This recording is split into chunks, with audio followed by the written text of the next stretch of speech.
إن الحمد لله نحمده ونستعينه ونستغفره ونعوذ بالله من شرور أنفسنا ومن سيئات أعمالنا من يهده الله فلا مضل له ومن يضلله فلا هادي له وأشهد أن لا إله إلا الله وحده لا شريك له وأشهد أن محمدا عبده ورسوله أما بعد فإن خير الحديث كتاب الله وخير الهدي هدي محمد صلى الله عليه وآله وسلم وشر الأمور محدثاتها وكل محدثة بدعة وكل بدعة ضلالة وكل ضلالة في النار.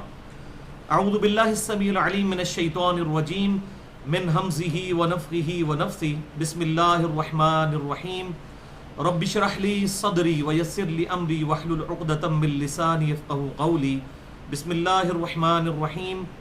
إن الله وملائكته يصلون على النبي يا أيها الذين آمنوا صلوا عليه وسلموا تسليما.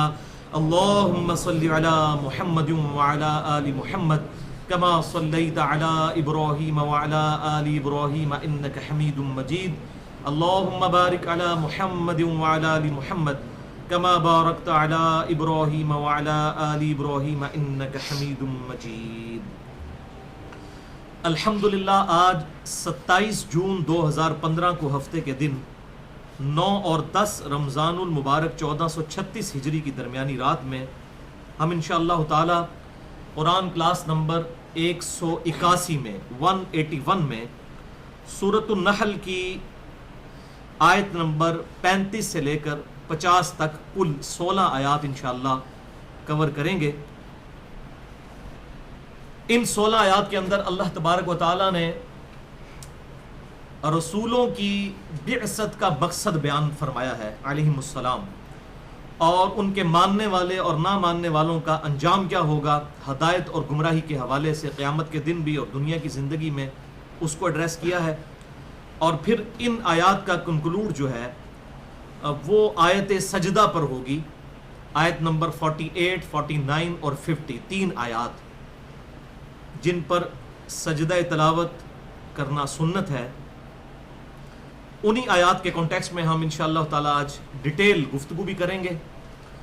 اور دور حاضر میں ایک بہت بڑا اختلافی مسئلہ جو ہے مسلمانوں کے ہاں، امام کائنات سید الاولین والآخرین شفیع المذنبین رحمۃ للعالمین سیدنا و مولانا امام اعظم محمد رسول اللہ صلی اللہ علیہ وآلہ وسلم کے سایہ مبارک کے حوالے سے جو کنٹراورشل ایشو پایا جاتا ہے انشاءاللہ میں اس کو بھی ایڈریس کروں گا. اور ساتھ ہی ساتھ قرآن حکیم میں جو سجدے آئے ہیں، آیات سجدہ، ان کے صحیح احکام و مسائل کیا ہیں ان کو بھی انشاءاللہ ڈیٹیل سے ایڈریس کروں گا.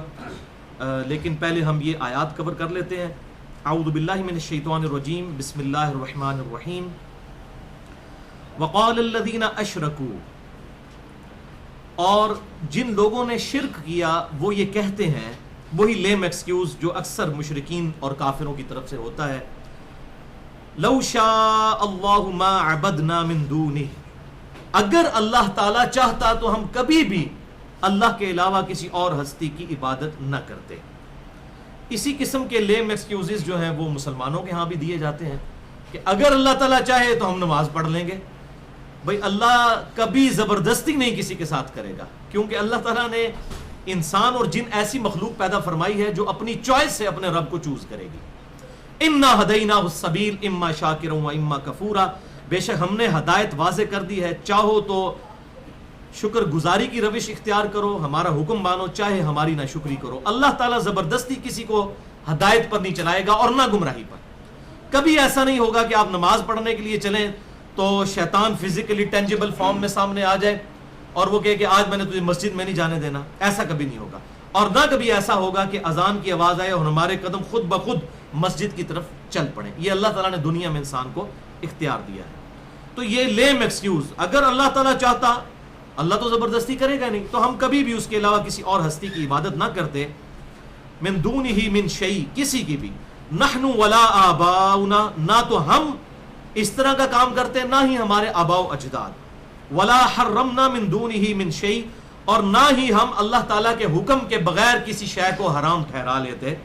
اگر اللہ تعالیٰ ہمیں زبردستی ہدایت دے دیتا. تو اللہ تعالیٰ نے اس کا جواب بڑے انٹلیکچوئل لیول پہ جا کے دیا ہے. كَذَلِكَ فَعَلَ الَّذِينَ مِن قَبْلِهِمْ، بالکل اسی قسم کی باتیں اگلے لوگوں نے بھی کی تھی. تمہارا دل بھی گواہی دیتا ہے یہ بات غلط ہے. اللہ تعالیٰ نے اس بات کا جواب ہی نہیں اس طریقے سے دیا. فَهَلْ عَلَى الرُّسُولِ إِلَّا الْبَلَاغُ الْمُبِينُ، تو ہمارے رسولوں کے ذمہ تو نہیں ہے مگر حق کو واضح کر کے لوگوں کے سامنے پہنچا دینا. بس رسولوں کا یہ منصب ہے. رسول کبھی بھی زبردستی نہیں کریں گے. رسولوں کی دعوت کے حوالے سے میں تقریباً 77 منٹ کی گفتگو آلریڈی کر چکا ہوں. مسئلہ نمبر 114 کے نام سے رسولوں کی دعوت، شیطان سے آخری ملاقات اور قبر کے 4 سوال. آج میں اس کی ڈیٹیل میں نہیں جاؤں گا. البتہ یہ جو اگلی آیت اب آنے لگی ہے سورۃ النحل کی آیت نمبر 36، یہ میں نے اس میں بھی کوٹ کی تھی. قرآن حکیم میں رسولوں کی دعوت کے اعتبار سے اہم ترین یہ آیت ہے. وَلَقَدْ بَعَثْنَا فِي كُلِّ أُمَّةٍ رَسُولًا، اور بے شک ہم نے ہر امت میں کوئی نہ کوئی رسول اٹھایا ایک ہی بنیادی دعوت کے ساتھ، أَنِ اعْبُدُوا اللَّهَ وَاجْتَنِبُوا الطَّاغُوتَ، کہ عبادت کرو اللہ کی اور اس کے مخالفین جتنے بھی کھڑے ہوئے ہیں طاغوت، اس کی نفی کرنی ہے. عبادت اللہ کی کرنی ہے. یہ اللہ کو ماننا نہیں ہے، اللہ کی عبادت کرنا. مانتے تو سب ہیں. کوئی اللہ کو گاڈ کہہ کر مانتا ہے، کوئی بھگوان کہہ کر مانتا ہے، کوئی خدا کہہ کر مانتا ہے، کوئی اللہ کہہ کر مانتا ہے، کوئی سپریم بینگ اور super natural agency, supreme authority کہہ کر مانتا ہے. مانتے سب ہیں، لیکن اللہ کی بھی ماننی ہے، عبادت اللہ کی کرنی ہے. اور عبادت سے مراد صرف نماز روزہ نہیں ہے، بلکہ ٹوٹل اوبیڈینس اپنے گاڈ کی، اپنے الہ کی، اپنے لارڈ کی، اپنے اللہ کی کرنا، یہ ہے عبادت. یہ نہیں ہے کہ نماز کے اندر اللہ تعالیٰ کی اطاعت کر رہے ہیں اور نماز سے باہر جا کر جو ہے حرام خوری کر رہے ہیں، لوگوں کو دھوکہ دے رہے ہیں، لوگوں کا مال ہتھیا رہے ہیں، لوگوں پر ظلم کر رہے ہیں، لوگوں کو ناحق قتل کر رہے ہیں. تو یہ اللہ کی عبادت نہیں ہوگی. ٹوٹل اوبیڈینس، یہ ٹوٹل پیکج ہے. 1-0 بولین الجبرا والی بات ہے، یا تو 1 ہے یا پھر 0 ہے. تو ہم نے ہر امت میں کوئی نہ کوئی رسول اٹھایا تھا. اس سے یہ بات پتہ چلی کہ پوری زمین پر اللہ تعالیٰ نے پیغمبروں کو مبعوث کیا ہے، صرف عرب کی سرزمین میں نہیں. بل اس ڈیٹیل گفتگو میں نے مسئلہ نمبر 114 جو بتایا اس میں کر چکا ہوں. فَمِنْهُمْ مَنْ هَدَى اللَّهُ وَمِنْهُمْ مَنْ حَقَّتْ عَلَيْهِ الضَّلَالَةُ. تو جب بھی کوئی رسول کسی امت کے پاس دعوت لے کر گئے تو ان میں سے کچھ لوگ تھے جنہیں اللہ نے ہدایت دی، یعنی ان کی کوشش کے سبب، زبردستی نہیں، کوشش کی سبب. اور بعض ایسے تھے جن کے اوپر حقت علیہ الضلالہ، ان پر گمراہی ثبت ہو گئی، یعنی انہوں نے خود ہی بات ماننے سے انکار کر دیا. ایک شخص سویا ہوا ہے، اس کو تو آپ جھنجھوڑ کے جگا سکتے ہیں کیونکہ بیچارہ سویا ہوا ہے. اور جو بندہ زبردستی آنکھیں بند کر کے لیٹا ہوا ہے، اس کی نیت ہی نہیں ہے اٹھنے کی، آپ اس کو لاکھ اٹھائیں وہ تو پہلے ہی جاگ رہے ہیں، وہ اٹھے گا ہی نہیں. فَسِيرُوا فِي الْأَرْضِ، تو سیر کرو زمین میں. فَانظُرُوا كَيْفَ كَانَ عَاقِبَةُ الْمُكَذِّبِينَ، اور دیکھو ہم نے کیسا انجام کیا جھٹلانے والوں کا، جنہوں نے اپنے پیغمبروں کو جھٹلایا. آج بھی ان کے کھنڈرات موجود ہیں، قوم عاد کے، قوم سمود کے، عرب کی سرزمین میں. اور مشرکین عرب بھی تجارت کے لیے شام جب جایا کرتے تھے انہی راستوں سے گزرا کرتے تھے. اور آج بھی اگر آپ نے دیکھنا ہے تو یوٹیوب پہ آپ کو ایک ویڈیو مل جائے گی، انڈیا کے چند پروفیسرز نے فلمائی ہے قرآن حکیم کے تاریخی مقامات کے نام سے. ان میں وہ تمام جگہیں بتائی ہیں جن کا اللہ تعالیٰ نے قرآن پاک میں ذکر کیا ہے. ان تحرص علی ہداہم فإن اللہ لا یہدی من یضل. اے محبوب صلی اللہ علیہ وسلم، آپ کتنے ہی حریص ہو جائیں کہ یہ لوگ ہدایت پر آ جائیں تو اللہ تعالیٰ کبھی بھی ہدایت نہیں دے گا جنہیں اللہ نے گمراہ کر دیا ہے ان کے اعمال کے سبب. اللہ تعالیٰ ظلم نہیں کرتا. یہ بڑا امپورٹنٹ ایشو ہے، اور اسی لیے مجھے تقریباً 6.5 گھنٹے کی گفتگو اپنی قرآن کلاس میں کرنی پڑی تھی اسی ٹاپک پہ. اور میں یہ سمجھتا ہوں کہ میں نے آج تک جتنے درس قرآن سینکڑوں دیے ہیں، ان کا اگر آپ مین تھیم خلاصہ دیکھنا چاہیں تو وہ 4 لیکچرز ہیں. مسئلہ تقدیر اور انسان کی پیدائش کا مقصد کیا ہے، مسئلہ نمبر 103، 104A، 104B اور 104C. یہ 4 لیکچرز ہیں جس میں نے 200 کراس ریفرنس کے طور پر آیات قرآن حکیم سے 50 مقامات سے پیش کی تھیں کہ اللہ تعالیٰ کسی کو زبردستی گمراہ نہیں کرتا، بلکہ جو گمراہی خریدتا ہے اسی کو اللہ تعالیٰ پھر گمراہ کرتا ہے. وَمَا لَهُم مِّن نَاصِرِينَ، اور پھر جسے اللہ تعالیٰ گمراہ کر دے اس کے اعمال کے سبب تو پھر اس کا کوئی مددگار نہیں ہو سکتا. تو اے محبوب صلی اللہ علیہ وسلم، آپ کتنے ہی حریص ہو جائیں ان کو ہدایت نہیں ملے گی.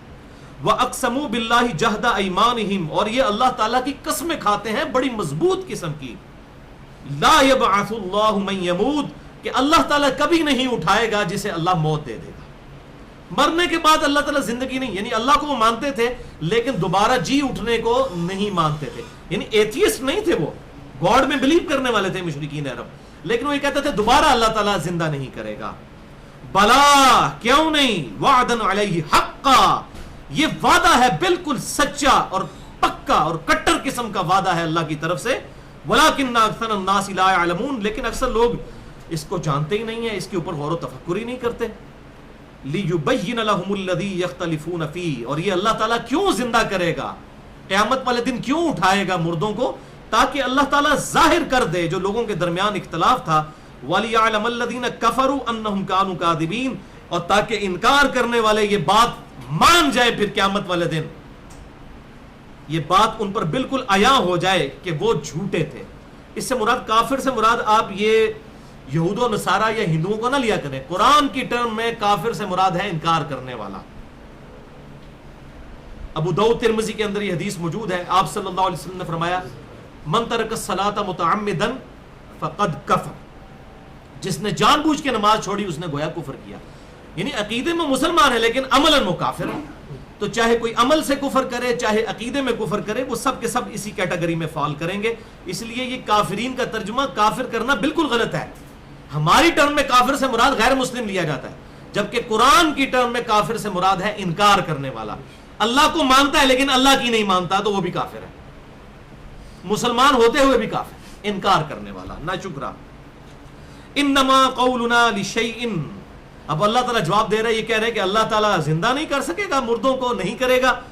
انما قولنا لشیء اذا اردناہ، بے شک ہمارا کہنا جب کہ ہم ارادہ کر لیں کسی چیز کو پیدا کرنے کے بارے میں بس اتنا ہی ہوتا ہے. ان نقول له کن فیکون، کہ ہم یہ کہتے ہیں کہ ہو جا تو وہ ہو جاتی ہے. اللہ تعالیٰ کو کوئی اس کے لیے کوئی میٹنگ کال کرنے کی ضرورت نہیں ہے، کوئی بہت بڑی کوئی فیکٹری کی ضرورت نہیں، کوئی انٹلیکچوئلز کی ضرورت نہیں، کوئی برین کی ضرورت نہیں کسی کے. اللہ تعالیٰ جب کسی چیز کا ارادہ فرماتا ہے کن فیکون، جب وہ چاہتا ہے وہ ہو جاتی ہے. باقی اللہ کی حکمت ہے کہ اللہ تعالیٰ نے تخلیق کے پھر مراحل رکھے ہوئے ہیں. اب بیکٹیریاز کی اگر آپ ان کی ریپروڈکشن دیکھیں تو وہ سیکنڈز کے اندر کئی بیکٹیریا بنتے چلے جاتے ہیں. اس کے اگینسٹ اگر آپ انسان کے بچے کو دیکھیں تو تقریباً 9 مہینے لگتے ہیں. اللہ تعالیٰ چاہے تو فوراً بھی پیدا فرما سکتا ہے، لیکن یہ اللہ تعالیٰ نے تخلیق کے لیے سٹیجز رکھی ہیں. اسی طریقے سے ہاتھی کے بچے کو تقریباً 22 مہینے لگتے ہیں. تو یہ اللہ تعالیٰ نے تخلیق کے لیے سٹیجز رکھی ہوئی ہیں. آم کی آپ گٹھلی بوتے ہیں تو اس کو پراپر درخت بننے میں تقریباً 7-8 سال لگ جاتے ہیں. تو اللہ تعالیٰ چاہے تو سیکنڈز میں بھی کام کر سکتا ہے، اور چاہے تو تخلیق کے لیے اس نے یہ سنت اڈاپٹ کی ہے. ظاہر انسان کو امتحان میں ڈالنا تھا، تو ظاہر ہے کہ ماں کے لیے بھی ایک امتحان ہے، باپ کے لیے بھی ایک امتحان ہے. تو اللہ تعالیٰ نے تخلیق کے مراحل کو جو ہے وہ تھوڑے ٹائم پیریڈ کے اوپر ڈیوائڈ کیا ہے، ورنہ وہ جب چاہتا ہے جس کام کا ارادہ کرتا ہے وہ ہو جاتی ہے. والذین ہاجروا فی اللہ، اور وہ لوگ جنہوں نے اللہ کی راہ میں ہجرت کی، من بعد ما ظلموا، اس کے بعد کہ ان پر لوگوں نے ظلم کیا تھا، لنبوئنہم فی الدنیا حسنہ، ہم ضرور انہیں دنیا کی زندگی میں بھی اچھا ٹھکانہ دیں گے، ان کو دلی سکون نصیب ہو جائے گا. وَلَأَجْرُ الْآخِرَةِ أَكْبَرُ، اور آخرت کا اجر تو پھر اہل ایمان کے لیے بہت بڑا اجر ہے. لَوْ كَانُوا يَعْلَمُونَ، کاش یہ لوگ دنیا میں جان جاتے. دنیا میں اگر کسی کی موت لاوارث لاش کی شکل میں کسی فٹ پاتھ پر بھی ہوئی، اسے بھی اتنا ہی کفن ملنا ہے جتنا ایک بہت بڑے کسی بادشاہ کو ملنا ہے، اور قبر شاید اس کی اچھی بنی ہوئی ہو، لیکن اندر سے قبر کس کی جنت کا باغ ہے یا دوزخ کا گڑھا، یہ تو اللہ کے علم ہے. الذین صبروا علی ربہم یتوکلون، اور وہ یہ لوگ وہ ہیں ایمان والے جو صبر کرتے ہیں اور اپنے رب پر توکل کرتے ہیں ہر معاملے. یہ پورے کا پورا دین ہی صبر ہے. آپ دیکھ لیں اللہ تعالیٰ کی طرف سے آئی ہوئی تکلیف پہ صبر کرنا، یہ ایک صبر کی فارم ہے. دوسرا اللہ تعالیٰ نے جو ہم پر عبادتیں فرض کی ہوئی ہیں ان کے اوپر صبر کرنا. اب فجر کے وقت اٹھنا آج کل گرمیوں کے اندر صبر کر کے اٹھنا پڑتا ہے، سردیوں میں وضو کرنا صبر کر کے وضو کرنا پڑتا ہے، تو یہ دوسری صبر کی فارم ہے. اور تیسرا ہے گناہوں پر صبر کرنا، کہ اللہ تعالیٰ نے جن چیزوں کو حرام کیا ہے اس پر انسان صبر کر لے کہ نہیں اللہ کا حکم ہے میں نے اس کام میں مبتلا نہیں ہونا. کوئی شخص راتوں رات حرام کے طریقے سے مال کما کے امیر ہو سکتا ہے، لیکن وہ روکھی سوکھی کھا کر صبر کے ذریعے زندگی گزارتا ہے، تو یہ بھی صبر کی فارم ہے. نمبر 1 تکلیف پر صبر، نمبر 2 اللہ تعالیٰ کی طرف سے آئی ہوئی شریعت کے جو فرائض ہیں ان کی ادائیگی میں جو ہے صبر کرنا، اور نمبر 3 گناہوں کے اوپر صبر کرنا، انسان صبر کر لے اور گناہوں کے اندر مبتلا نہ ہو. تو پورے کا پورا دین ہے ہی صبر. وما ارسلنا من قبلک الا رجالا نوحی الیہم، اور ہم نے اے محبوب صلی اللہ علیہ وسلم آپ سے پہلے جتنے بھی پیغمبر بھیجے تھے وہ مرد بنا کر ہی بھیجے تھے، انسان کی اسپیشیز سے آئے تھے اور مرد بن کر آئے تھے، کوئی عورت کبھی پیغمبر نہیں ہوئی. فاسألوا اہل الذکر ان کنتم لا تعلمون، تو اے لوگوں اگر تمہیں یقین نہیں ہے تو اہل علم سے پوچھ لو، یعنی یہود کے علماء موجود ہیں ان سے پوچھ لو کہ اللہ تعالیٰ نے ہمیشہ مردوں کو ہی پیغمبر بنایا اور انسانوں میں ہی پیغمبر مبعوث کیے. یہ نہیں ہوا کہ کوئی فرشتہ پیغمبر بن کے آ گیا ہو. سورہ بنی اسرائیل میں تقریباً 9 معجزات تھے جو مشرکین عرب نے ٹینجیبل فارم میں فزیکل فینومینا آف نیچر کو توڑنے والے، قانون قدرت کو توڑنے والے معجزات آپ صلی اللہ علیہ وسلم سے ڈیمانڈ کیے کہ آپ کوئی نہر جاری کر کے دکھا دیں، کبھی آسمان پہ چڑھ کے دکھا دیں، اور چڑھنے کو بھی نہیں مانیں گے، وہاں سے ہمارے سامنے کتاب لے کر آئیں، یہ کہ آپ کے دل پر نازل ہوتی ہیں ہم تو نہیں دیکھتے. اس قسم کے ٹینجیبل فارم میں معجزات 9 معجزات سورہ بنی اسرائیل میں مانگے گئے. اس کے جواب میں اللہ تعالیٰ نے فرمایا محبوب صلی اللہ علیہ وسلم تم فرما دو میں تو صرف پیغام پہنچانے والا اللہ کا پیغمبر ہوں، اور یہ سارے معجزات اللہ کے اختیار میں ہیں. پھر اس سے اگلی آیات میں سورہ بنی اسرائیل کی آیت نمبر 95 میں آیا کہ اگر زمین کے اوپر فرشتے آباد ہوتے اور وہ اپنی سکون سے زندگی گزار رہے ہوتے تو ہم فرشتوں میں پیغمبر بنا کر بھیجتے. اب انسانوں کے لیے آئیڈیل پیغمبر بننا تھا تو انسانوں میں سے آئے گا، انسانوں کی اسپیشیز میں سے آپ صلی اللہ علیہ وسلم تشریف لائے. بہرحال اس حوالے سے میں نے بڑی ڈیٹیل گفتگو کی ہے، مسئلہ نمبر 41 کے نام سے اہل سنت پاک.com پر، نور من نور اللہ، وحدت الوجود اور علم الکلام. بالبینات والزبر، اور یہ تمام پیغمبر روشن نشانیاں لے کر آئے اور کتابیں بھی ساتھ لے کر آئے، سلیبس بھی لے کر آئے اللہ تعالیٰ کی طرف سے. وَأَنزَلْنَا إِلَيْكَ الذِّكْرَ، اور اے محبوب صلی اللہ علیہ وسلم ہم نے آپ کی طرف الذکر، یہ یاد دہانی والی کتاب، اِنَّا نَحْنُ نَزَّلْنَا الذِّكْرَ وَإِنَّا لَهُ لَحَافِظُونَ، یہ کتاب نازل فرمائی ہے. اللہ اکبر. لِتُبَيِّنَ لِلنَّاسِ مَا نُزِّلَ إِلَيْهِمْ، تاکہ آپ اس کو کھول کھول کر بیان فرما دیں جو ان کی طرف نازل کیا گیا. یعنی پروفٹ کا منصب کیا ہے؟ ایز اے ٹیچر، اللہ تعالیٰ کی وحی کو کھول کر بیان فرمانا. یہاں سے یہ بات پتہ چلی کہ منکرین حدیث کا مقدمہ ہی بالکل غلط ہے سرے سے. معاذ اللہ وہ پیغمبر کو ایک ڈاکیے کی حیثیت سے سمجھتے ہیں کہ پیغمبر بس کتاب لے کر آیا، یہی اس کا کام تھا. حالانکہ یہاں پر کلیئر کٹ آ رہا ہے کہ آپ نے اس کتاب کو کھول کھول کر بیان کرنا ہے. وہی سنت اور صحیح الاسناد حدیث کی فارم میں ہم تک ریلیجن پہنچا ہے. اس پہ میں نے پورا لیکچر دیا ہے، مسئلہ نمبر 35 منکرین حدیث کے فتنے کا تحقیقی جائزہ، یہ ایک ایکسٹریم، اور دوسری ایکسٹریم ہے ضعیف الاسناد اور من گھڑت احادیث کے فتنے کا تحقیقی جائزہ، مسئلہ نمبر 36 کے نام سے. ما نزل الیہم ولعلہم یتفکرون، تاکہ وہ تفکر بھی کر سکیں جو آپ ان کو یہ قرآن سمجھائیں. افامن الذین مکروا السیئات، کیا یہ لوگ جو ہیں جو چالے چلنے والے لوگ ہیں یہ بے فکر ہو گئے ہیں اللہ تعالیٰ کے معاملے میں؟ ان یخسف اللہ بہم الارض، کہ اللہ تعالیٰ انہیں زمین میں دھسا دے ان کے برے کرتوتوں کے سبب. او یاتیہم العذاب، کیا یا اللہ تعالیٰ ان پر عذاب لے آئے من حیث لا یشعرون، ایسی جگہ سے جہاں سے ان کو گمان بھی نہ ہو. ایسے ایسے عذاب دیکھیں، اللہ تعالیٰ کے پاس کوئی مسئلہ ہے. اور آج کل تو یقین کریں میڈیکل سائنس نے جس طرح ہم پر یہ چیزیں عیان کی ہیں، ایک وائرس کروڑوں لوگوں کی زندگی لے سکتا ہے. اللہ تعالیٰ کے لیے عذاب بھیجنا کوئی پرابلم ہے؟ بنی اسرائیل پر آسمان سے طاعون کی بیماری نازل نہیں ہوئی تھی جب انہوں نے اپنے پیغمبروں کی نافرمانی کی، سیدنا موسیٰ علیہ السلام کی؟ اللہ تعالیٰ بیماری کی شکل میں، زلزلے کی شکل میں، عذاب کی شکل میں، ٹورنیڈوز کی شکل میں، ہوائی جھکڑ کی شکل میں، کسی بھی فارم میں عذاب لا سکتا ہے. او یأخذہم فی تقلبہم، یا اللہ تعالیٰ انہیں چلتے پھرتے ہی پکڑ لے. فما ہم بمعجزین، تو وہ اللہ تعالیٰ کو عاجز نہیں کر سکتے. اللہ تعالیٰ کی گرفت سے کون بچ سکتا ہے؟ یہ دل ہمارا روزانہ 3 لاکھ دفعہ 1 لاکھ دفعہ دھڑکتا ہے اور 3 ارب دفعہ دھڑکتا ہے ایک 60 سالہ زندگی میں. تو یہ 1 لاکھ دفعہ اپنا دل ہم روزانہ خود اس کو پمپ کر رہے ہیں. 10,000 لیٹر خون پمپ کرتا ہے. کوئی یو پی ایس نہیں لگوانا پڑتا، کوئی جنریٹر نہیں، ورنہ لاکھوں روپے لگ جائے ایک بندے کا دل چلانے کے لیے. خون کی تو وسکوسٹی ہی بہت زیادہ ہوتی ہے. او یأخذہم علی تخوف، اللہ تعالیٰ کی طرف سے عذاب کے معاملے میں بے خوف ہو گئے ہیں، اس عذاب کے معاملے میں جس کا ان کو کھٹکا لگا رہتا ہے، ہر وقت خوف لگا رہتا ہے. فَإِنَّ رَبَّكُمْ لَرَؤُوفٌ رَحِيمٌ، تو بے شک اے محبوب صلی اللہ علیہ وسلم تمہارا رب ضرور معاف فرمانے والا اور رحم فرمانے والا ہے. وَكَتَبَ عَلَى نَفْسِهِ الرَّحْمَةَ، ہم نے اپنے اوپر لازم کر لیا ہے کہ ہر حال میں ہی رحم کریں گے. اللہ تعالیٰ اگر ڈھیل دیتا ہے یہ اس کی رحمت ہے.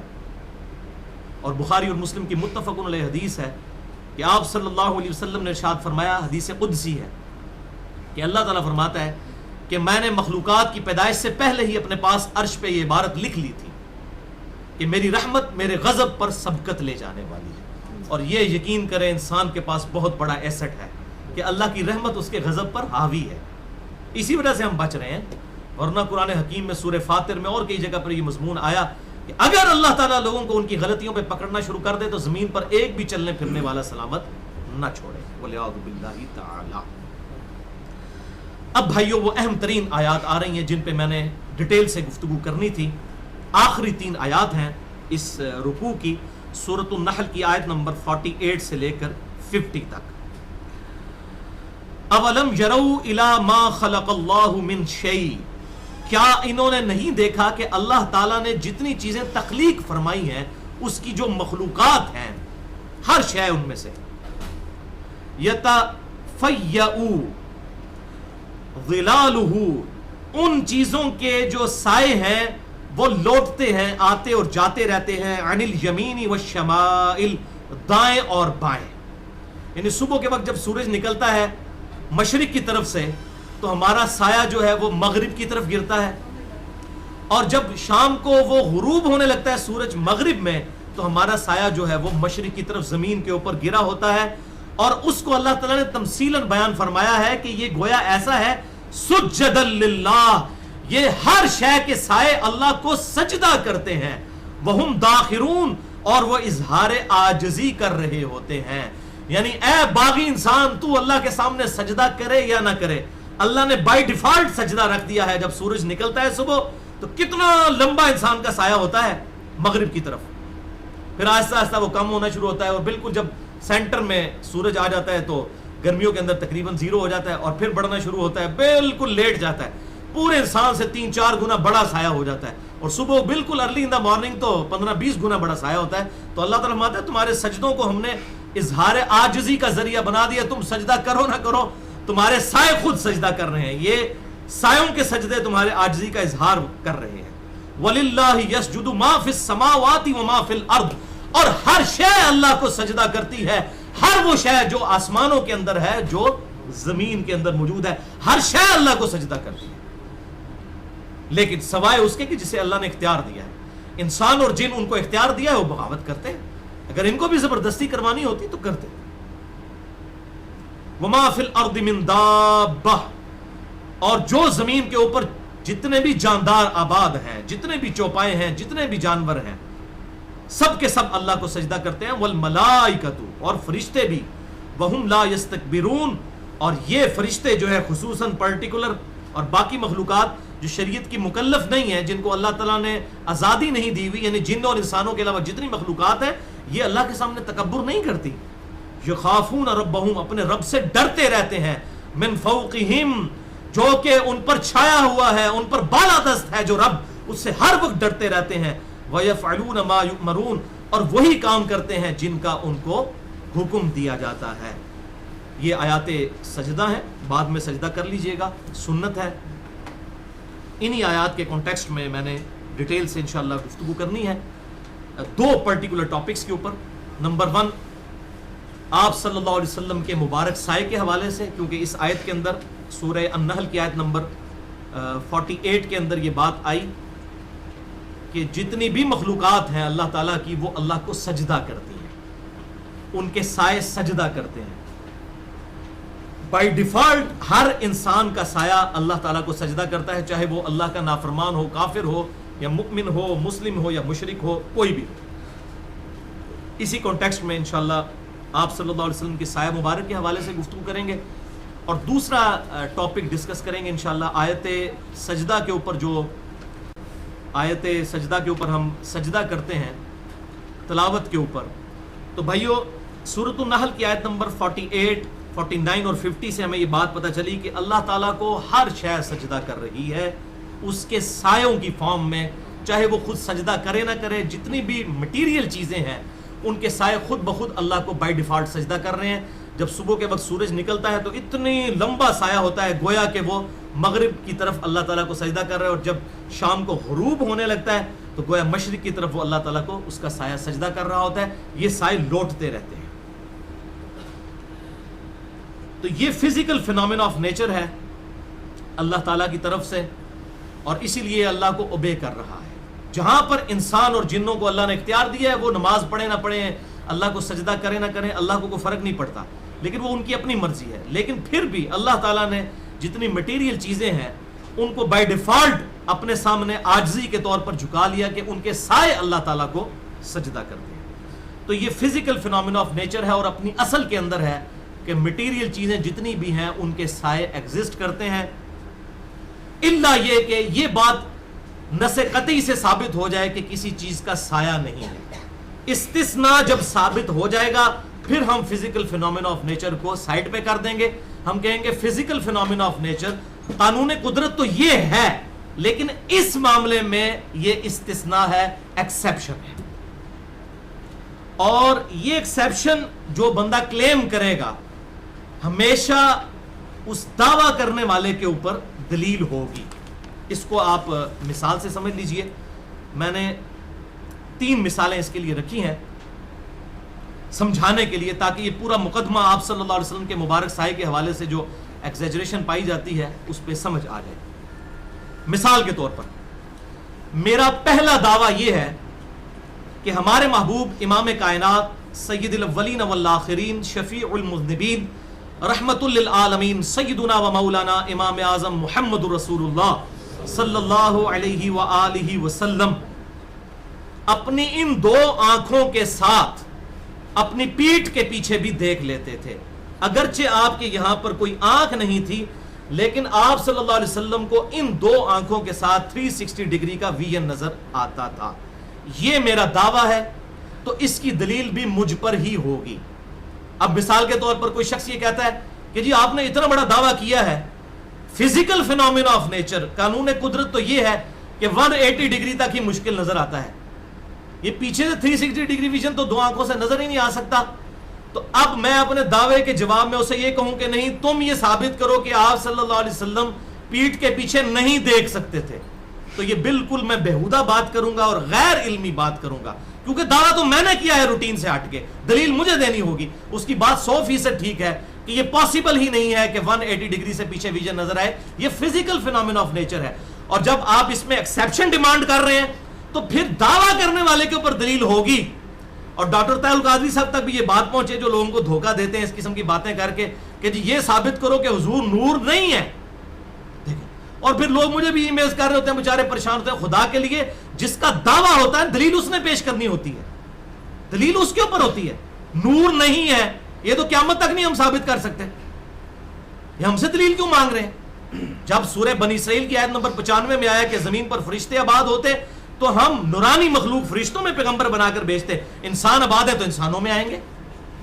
پھر آپ صلی اللہ علیہ وسلم کے حوالے سے کلیئر کٹ آ گیا سورہ بنی اسرائیل کے اندر یہ 95 نمبر آیت میں، اور سورۃ الکہف میں بھی آیا قل انما انا بشر مثلکم. اے محبوب صلی اللہ علیہ وسلم آپ فرما دیجئے کہ انسان ہونے میں میں بھی ایز اے اسپیشیز تمہاری طرح کا انسان ہوں. مرتبے کی بات نہیں ہو رہی ہے، مرتبے میں کسی انسان کو بھی ان کے ساتھ کوئی نسبت نہیں ہو سکتی، انسانیت کو ناز ہے ان پر، یہ تو بالکل معاملہ ہی کچھ اور ہے.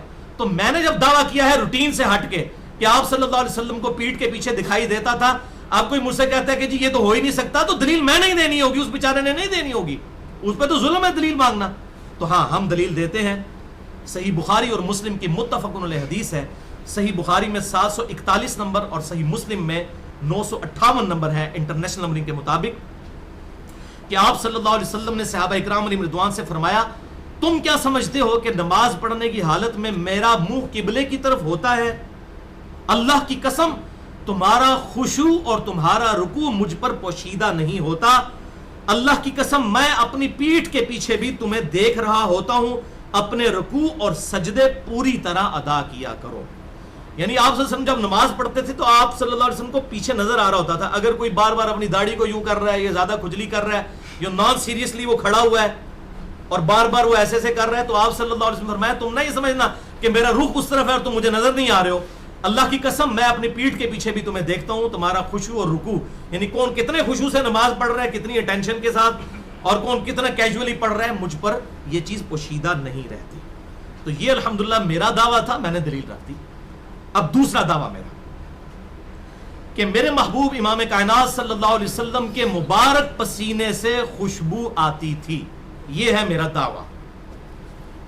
اب کوئی مجھے کہے کہ بھائی یہ تو ہو ہی نہیں سکتا، فزیکل فینومینا آف نیچر تو یہ ہے، قانون قدرت تو یہ ہے کہ پسینے میں سے بدبو آتی ہے، اور آپ اتنا بڑا دعویٰ کر رہے ہیں کہ پسینے میں سے خوشبو آئے گی، میں نہیں مانتا. تو اب میں اسے یہ بات نہیں کہوں گا کہ تم یہ ثابت کرو کہ رسول اللہ کے پسینے سے بدبو آتی تھی یا خوشبو آتی تھی. یہ میں نے دعویٰ کیا ہے روٹین سے ہٹ، ہر چیز اپنی اصل میں پسینے میں بدبو ہی ہے. اب میرا دعویٰ ہے کہ خوشبو آتی ہے تو دلیل مجھ پر ہوگی. میں اسے یہ نہیں کہوں گا کہ تم ثابت کرو کہ خوشبو نہیں آتی تھی، وہ ڈاکٹر طاہر القادری آپ ثابت کریں کہ نور نہیں ہے. واٹ نانسنس دس، کتنی بےہودگی ہے اس قسم کے سوال کرنا. بالکل غیر علمی اپروچ ہے، نان انٹلیکچوئل اپروچ ہے. جس کا دعویٰ ہوتا ہے دلیل اس نے پیش کرنی ہوتی ہے. تو الحمدللہ ہم نے دعویٰ کیا، اس کی دلیل میں ہم حدیث بھی پیش کرتے ہیں. صحیح بخاری اور مسلم کی متفق علیہ حدیث ہے. صحیح بخاری میں انٹرنیشنل نمبر کے مطابق 6281 اور صحیح مسلم میں 6055 سے لے کر 6057 تک، ایک سے زیادہ طریق اس کے آئے ہیں. ام سلیم رضی اللہ تعالی عنہا جو حضور صلی اللہ علیہ وسلم کی محرم بھی تھیں، آپ صلی اللہ علیہ وسلم ان کے گھر اکثر جایا کرتے تھے، آرام بھی فرمایا کرتے تھے. ایک دن آپ صلی اللہ علیہ وسلم ان کے گھر سوئے ہوئے تھے تو آپ کو نیند کی حالت میں پسینہ کافی آتا تھا. تو ام سلیم نے آپ صلی اللہ علیہ وسلم کے مبارک چہرہ مبارک سے پسینہ جو ہے ایک کھلی شیشی میں جمع کرنا شروع کر دیا، کھلے برتن کے اندر شیشے کا. شیشہ تو قبل از مسیح موجود ہے، اس میں پسینہ جمع کرنا شروع کر دیا. اور ساتھ ہی آپ صلی اللہ علیہ وسلم کے جو بال مبارک تھے، کوئی زلفوں کے جو ٹوٹ کر سائڈ پہ لگے ہوئے ہوتے ہیں، کبھی یہ داڑھی سے بھی کوئی بال جھڑ جاتا ہے تو وہ بھی چن چن کے بال انہوں نے جمع کرنے شروع کیے. صحیح بخاری 6281 میں یہ پورا ترک موجود ہے. صحیح مسلم 6055 سے لے کر 6057 تک. تو یہ بال مبارک بھی، بلکہ بخاری اور مسلم کی متفق علیہ حدیث ہے، آپ صلی اللہ علیہ وسلم نے حجۃ الوداع کے موقع پر سیدنا طلحہ کو جب اپنا سر مبارک منڈوایا تو آپ صلی اللہ علیہ وسلم نے اپنے مبارک بال دے دیے اور فرمایا صحابہ میں تبرکن تقسیم کر دو. صحیح بخاری میں آتا ہے، انس بن مالک کہتے ہیں اللہ کی قسم رسول اللہ صلی اللہ علیہ وسلم کا ایک بال میرے پاس ہونا دنیا اور جو کچھ دنیا کے اندر ہے اس سے بڑھ کر مجھے محبوب ہے کہ میرے پاس رسول اللہ صلی اللہ علیہ وسلم کا ایک بال مبارک ہو، اس کے بدلے اگر کوئی پوری دنیا کی دولت بھی مجھے دے دینا اس سے بڑھ کر مجھے وہ بال مبارک محبوب ہے. یہ صحیح بخاری میں موجود ہے. تو وہ بال مبارک اور پسینہ مبارک کھلی شیشی میں جمع کر رہی تھیں. اسی دوران آپ صلی اللہ علیہ وسلم نیند سے بیدار ہو گیا. آپ نے فرمایا یہ کیا کر رہی ہو؟ تو صحیح مسلم کے الفاظ ہیں 6055 سے 6057 تک. انہوں نے کہا یا رسول اللہ صلی اللہ علیہ وسلم آپ کا پسینہ مبارک بہترین خوشبو ہے، ہم اسے اپنی خوشبو میں ملاتے ہیں اور اپنے بچوں کے لیے اس پسینہ مبارک سے تبرک حاصل کرتے ہیں. تو آپ صلی اللہ علیہ وسلم نے فرمایا تم نے ٹھیک کام کیا. یعنی آپ صلی اللہ علیہ وسلم نے اپنے پسینہ مبارک سے تبرک حاصل کرنا، وہ ظاہر ہے وہ تو صحیح سند کے ساتھ وہ جو چیزیں ثابت ہیں وہ تو تبرک ہے. تو آپ نے فرمایا تم نے ٹھیک کام کیا. اب میرا تیسرا دعویٰ، اب یہ وہ چیز ہے جو اب میں علم کے میدان میں ایٹم بم پھینکنے لگا ہوں. علمی میدان کے اندر یہ ابھی تک میں نے چیزیں ایکسپوز نہیں کی تھی آن ایئر آن ویڈیو، کہ میرے محبوب صلی اللہ علیہ وآلہ وسلم کے پیشاب مبارک سے بدبو نہیں آتی تھی. اب یہ میرا دعویٰ ہے. اب کوئی شخص میرے سامنے آتا ہے اور مجھے کہتا ہے کہ جی آپ نے اتنا بڑا دعویٰ کر دیا ہے، آپ دلیل پیش کریں پیشاب سے تو بدبو آتی ہے. تو بھائی میں اسے یہ نہیں کہوں گا کہ تم ثابت کرو کہ بدبو آتی تھی. وہ کہے گا تو فزیکل فینومینا آف نیچر ہے، یہ قانون قدرت ہے کہ پیشاب میں سے بدبو آتی ہے. اس کی جو کیمیکل کمپوزیشن ہی ایسی ہے کہ بدبو آئے گی، اس میں کوئی شک ہی نہیں ہے. تو دلیل میں نے دینی ہوگی. روٹین سے ہٹ کے جو بات کر رہا ہے، استثناء جو پیش کر رہا ہے، ایکسیپشن جو پیش کر رہا ہے، دلیل اس نے دینی ہے. تو ہاں جی ہم پھر دلیل پیش کریں گے. ہماری دلیل وہ اسٹانشنگ حدیث ہے جس کا پہلا حصہ سنن ابی داؤد کے اندر موجود ہے بالکل صحیح سند کے ساتھ، جسے شیخ زبیر لزئی رحمہ اللہ نے بھی صحیح کہا، شیخ البانی رحمہ اللہ نے بھی صحیح کہا اس سند کو. اسی سند پہ ایک اور طرق بھی موجود ہے, طریق بھی, وہ انشاءاللہ ہم ڈسکس کرتے ہیں. امام حیثمی نے بھی اس حدیث کو صحیح کہا.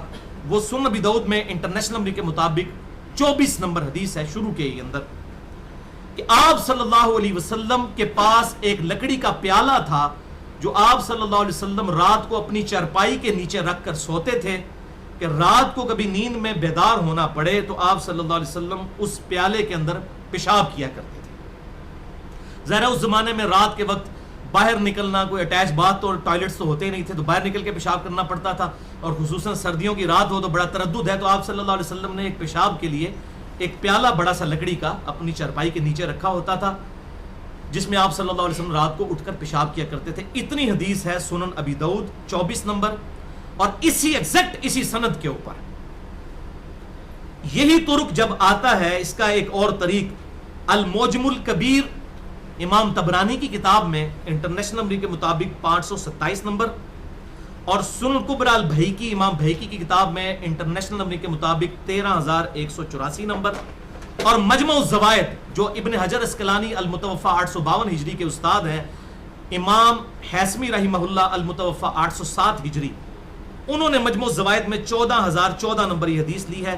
تینوں اماموں نے یہ حدیث لی ہے, اور امام حیثمی نے اس حدیث کو بالکل صحیح ڈکلیئر کیا. اور چونکہ اس کا طرق ایک اسی سند کے اوپر موجود ہے ابو داؤد میں 24 نمبر, اس کو شیخ البانی بھی صحیح کہتے ہیں, شیخ زبیر لذیذ صاحب بھی صحیح کہتے ہیں.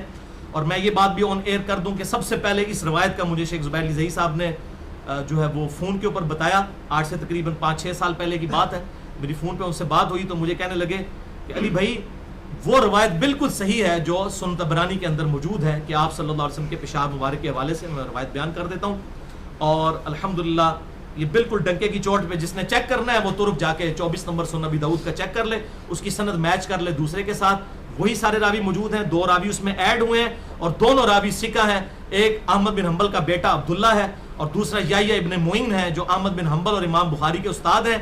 اور امام احمد بن حنبل کہتے تھے آنکھیں بند کر کے وہ روایت لے لو اس راوی سے جس کو یحییٰ بن معین صحیح کہتے ہیں. جیسے حدیث میں امام بخاری ہیں, اس طرح اسماء الرجال کی فیلڈ میں یحییٰ ابن معین ہے. تو وہ 2 بندے اس میں ایڈ ہوئے, باقی پوری سند وہی ہے الحمدللہ. یہی روایت آتی ہے کہ آپ صلی اللہ علیہ وسلم کی مبارک چارپائی کے نیچے ایک لکڑی کا پیالہ ہوا کرتا تھا, جس میں آپ صلی اللہ علیہ وسلم رات کو اٹھ کر پیشاب فرمایا کرتے تھے. اور آگے روایت چلتی ہے کہ ام المؤمنین سیدہ ام سلمہ رضی اللہ تعالی عنہا نے شام سے ایک کوئی کنیز منگوائی, جس کا نام ایک طرق میں آتا ہے برہ اور ایک میں آتا ہے برکہ. تو وہ لونڈی جو ہے وہ بالکل نیو کمر تھی آپ صلی اللہ علیہ وسلم کی کنیز وہاں پر کام کرنے کے لیے گھر میں. اس کو اس بات کا نہیں پتا تھا کہ آپ صلی اللہ علیہ وسلم اس پیالے میں پیشاب کرتے ہیں, ظاہر ہے وہ نیو کمر تھی. تو ایک رات آپ صلی اللہ علیہ وسلم جب اٹھے تو آپ صلی اللہ علیہ وسلم کی چارپائی کے نیچے وہ پیالہ موجود ہی نہیں تھا. تو آپ صلی اللہ علیہ وسلم نے پھر سیدہ ام سلمہ کو آواز دی کہ بھائی وہ میرا پیالہ کہاں گیا. تو وہ کنیز کہنے لگی کہ اے اللہ کے محبوب صلی اللہ علیہ وسلم, میں نے تو اس پانی کو پی لیا جو اس پیالے کے اندر موجود تھا. بھائیو اگر پیشاب کے اندر بدبو ہو تو بڑی دور سے آتی ہے, پھر ایک بندہ منہ کو لگا رہا ہو اور بدبو بھی آ رہی ہو تو پی جائے, بدبو ہے ہی نہیں تھی. آپ صلی اللہ علیہ وسلم انسان ضرور تھے لیکن ہماری طرح کے نہیں تھے بھائیو. آپ کے پسینے سے بھی خوشبو آتی ہے, آپ پیچھے بھی دیکھ لیتے ہیں, بخاری مسلم کی حدیث ہے, آپ صلی اللہ علیہ وسلم نماز کے دوران قدم بڑھایا, فرمایا میں نے جنت دیکھ لی اور میں گوشہ اسے توڑنے لگا. پھر مجھے خیال آیا کہ اللہ تعالیٰ نے نعمتوں پہ پردہ رکھا ہوا ہے. تو آپ صلی اللہ علیہ وسلم کو عذاب قبر بھی نظر آ جاتا تھا, آپ صلی اللہ علیہ وسلم کو یہیں بیٹھے ہوئے جنت اور دوزخ بھی نظر آ جاتی تھی. آپ کی تو معاملات ہی بالکل, آپ بشر ضرور ہیں لیکن ہماری طرح کے نہیں ہیں مرتبے کے اعتبار سے, کسی بشر کو ان سے کوئی نسبت ہی نہیں ہے. تو یہ بالکل 2 ڈیفرنٹ چیزیں ہیں. آپ صلی اللہ علیہ وسلم کا اشرف المخلوقات ہونا, آپ کا بشر ہونا ہے. بشر نور سے افضل ہے, نورانی مخلوق ہے, فرشتے اس سے افضل ہے بشر. تو آپ صلی اللہ علیہ وسلم کی افضلیت بشریت ہونے میں ہے نہ کہ نورانی ہونے میں. ہاں نور ہدایت ہے, وہ مسئلہ نمبر 41 میرا سن لیں, آج وہ ٹاپک نہیں میں اس کو ڈسکس کروں. تو آپ صلی اللہ علیہ وسلم, یہ حدیث ابھی ختم نہیں ہوئی ہے, اس نے کہا یا رسول اللہ میں نے وہ پانی پی لیا. تو آپ صلی اللہ علیہ وسلم نے فرمایا کہ تم نے اپنے اور دوزخ کے درمیان ایک مضبوط حصار قائم کر لیا ہے جس کے پیٹ میں میرا پیشاب چلا گیا. اللہ اکبر کبیرہ والحمد للہ کثیرہ وسبحان اللہ بکرۃ واصیلا سبحان اللہ وبحمدہ عدد خلقہ ورضا نفسہ وزنۃ عرشہ ومداد کلماتہ. رسول اللہ کی یہ نسبت تھی کہ آپ صلی اللہ علیہ وسلم کا پیشاب مبارک اندر گیا تو آپ صلی اللہ علیہ وسلم نے فرمایا کہ تم نے اپنے اور دوزخ کی آگ کے درمیان ایک مضبوط قلعہ قائم کر لیا ہے. یہ کام جو کیا تو وہ اس نے انجانے میں ایسا کیا. آپ صلی اللہ علیہ وسلم کبھی اس کو ترغیب نہ دلاتے کہ ایسا کرو, تو اس قسم کی بات نہیں ہے, لیکن یہ آپ صلی اللہ علیہ وسلم کی ایک بہت بڑی پیشاب مبارک کی کوالٹی. اسی طریقے سے خون مبارک کے بارے میں ایک روایت آتی ہے, اس میں محدثین کا اختلاف پایا جاتا ہے, کچھ اسے صحیح بھی کہتے ہیں کچھ غلط بھی کہتے ہیں, لیکن چونکہ اب کچھ محدثین اس کو صحیح بھی کہتے ہیں وہ بھی بیان کر دیتا ہوں. سنن کبریٰ البیہقی کے اندر ہی موجود ہے. اس سے اگلی روایت یہ 31,184 تھی, وہ 31,185 ہے کہ سیدنا عبداللہ ابن زبیر رضی اللہ تعالیٰ عنہ کہتے ہیں کہ رسول اللہ صلی اللہ علیہ وسلم نے ایک دفعہ پچھنے لگوائے.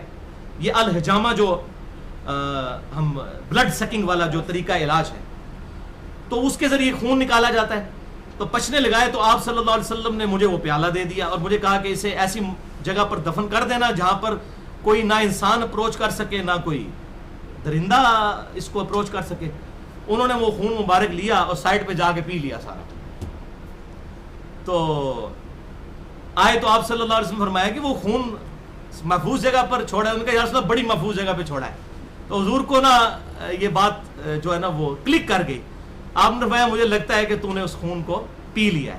تو ان کا یا رسول اللہ ہاں میں نے وہ خون پی لیا, جس طرح انہوں نے کہا نا میں نے بڑا محفوظ کر لیا. تو آپ صلی اللہ علیہ وسلم نے فرمایا کہ اس خون پینے کی برکت سے یہ ہے کہ میرا کوئی بھی امتی تیرے خلاف اپنے دل میں بغض نہیں رکھے گا. تو الحمدللہ عبداللہ ابن زبیر رضی اللہ تعالیٰ عنہ کے بارے میں ہم بڑی محبت کا رویہ رکھتے ہیں اور ان سے بڑی محبت کرتے ہیں. وہ پوری زندگی بنو امیہ کے مخالف رہے اور یہ بھی بالکل صحیح سند کے ساتھ ثابت ہے. مصنف ابن ابی شیبہ میں انٹرنیشنل نمبرنگ کے مطابق 3950 نمبر حدیث ہے کہ عبداللہ ابن زبیر رضی اللہ تعالیٰ عنہ ہاتھ کھول کر نماز پڑھا کرتے تھے اور ان کو نماز سکھائی ہے سیدنا ابوبکر صدیق نے جو ان کے نانا ہے. یہ خود صحابی ہیں, حضرت عائشہ کے بھانجے اسما بنت ابی بکر کے بیٹے, حضرت زبیر عشرہ مبشرہ کے بیٹے, حضرت ابوبکر کے نواسے. اور ابوبکر صدیق کو نماز کس نے سکھائی؟ نبی صلی اللہ علیہ وسلم. تو سنن البیہقی کے اندر جو لمبی سی وہ روایت آتی ہے رفع الیدین والی کہ عطا بن ابی رباح کو کسی نے رفع الیدین کرتے ہوئے دیکھا تو پوچھا کہ آپ رفع الیدین کیوں کرتے ہیں رکوع میں جاتے وقت اور رکوع سے اٹھتے وقت؟ انہوں نے کہا کہ میں نے بھی یہی سوال عبداللہ ابن زبیر صحابی سے کیا تھا جب میں نے ان کو دیکھا.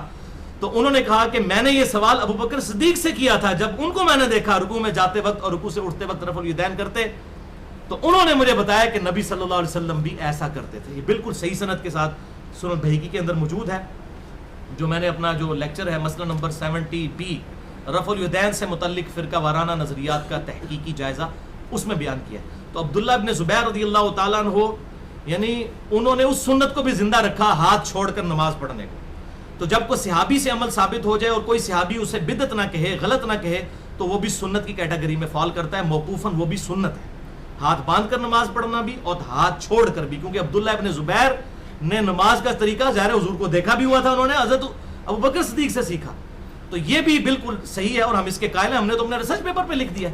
تو ہم تو عبداللہ ابن زبیر سے بڑی محبت رکھتے ہیں کہ پوری زندگی وہ بنو امیہ کے مخالفین رہے, کیونکہ بنو امیہ کے لوگ جو ہیں وہ زبردستی ہاتھ بندھوا کر نماز پڑھایا کرتے تھے.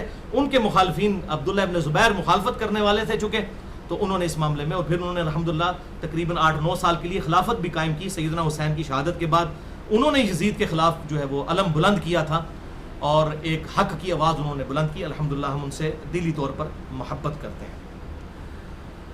اب بھائیو, یہ اتنی تمہیدی گفتگو کے بعد نبی صلی اللہ علیہ وسلم کے سائے مبارک کے حوالے سے اگر میں اب یہ دعویٰ کرتا ہوں, میرا جو چوتھا دعویٰ ہے کہ آپ صلی اللہ علیہ وسلم کا سایہ مبارک نہیں تھا. اب مجھ سے کوئی شخص یہ پوچھے کہ بھائی اس کی دلیل پیش کریں, تو میں اسے یہ نہیں کہہ سکتا ڈاکٹر طاہر القادری صاحب کہ آپ دلیل پیش کریں کہ آپ صلی اللہ علیہ وسلم کا سایہ تھا. اور بھائی ہر شے کا سایہ ہوتا ہے. اب آپ کو 3 دلائل سے پتہ چلا, یعنی فزیکل فینومینا آف نیچر, قانون قدرت اپنی اصل میں یہ ہے کہ ہر شے کا سایہ ہے. قرآن کی آیت ہم نے سورۃ النحل 49 نمبر آیت سن لی, ہر چیز کا سایہ موجود ہے. اب میں روٹین سے ہاتھ کے بات کر رہا ہوں کہ نبی صلی اللہ علیہ وسلم کا سایہ نہیں تھا, تو دلیل مجھے دینی ہوگی.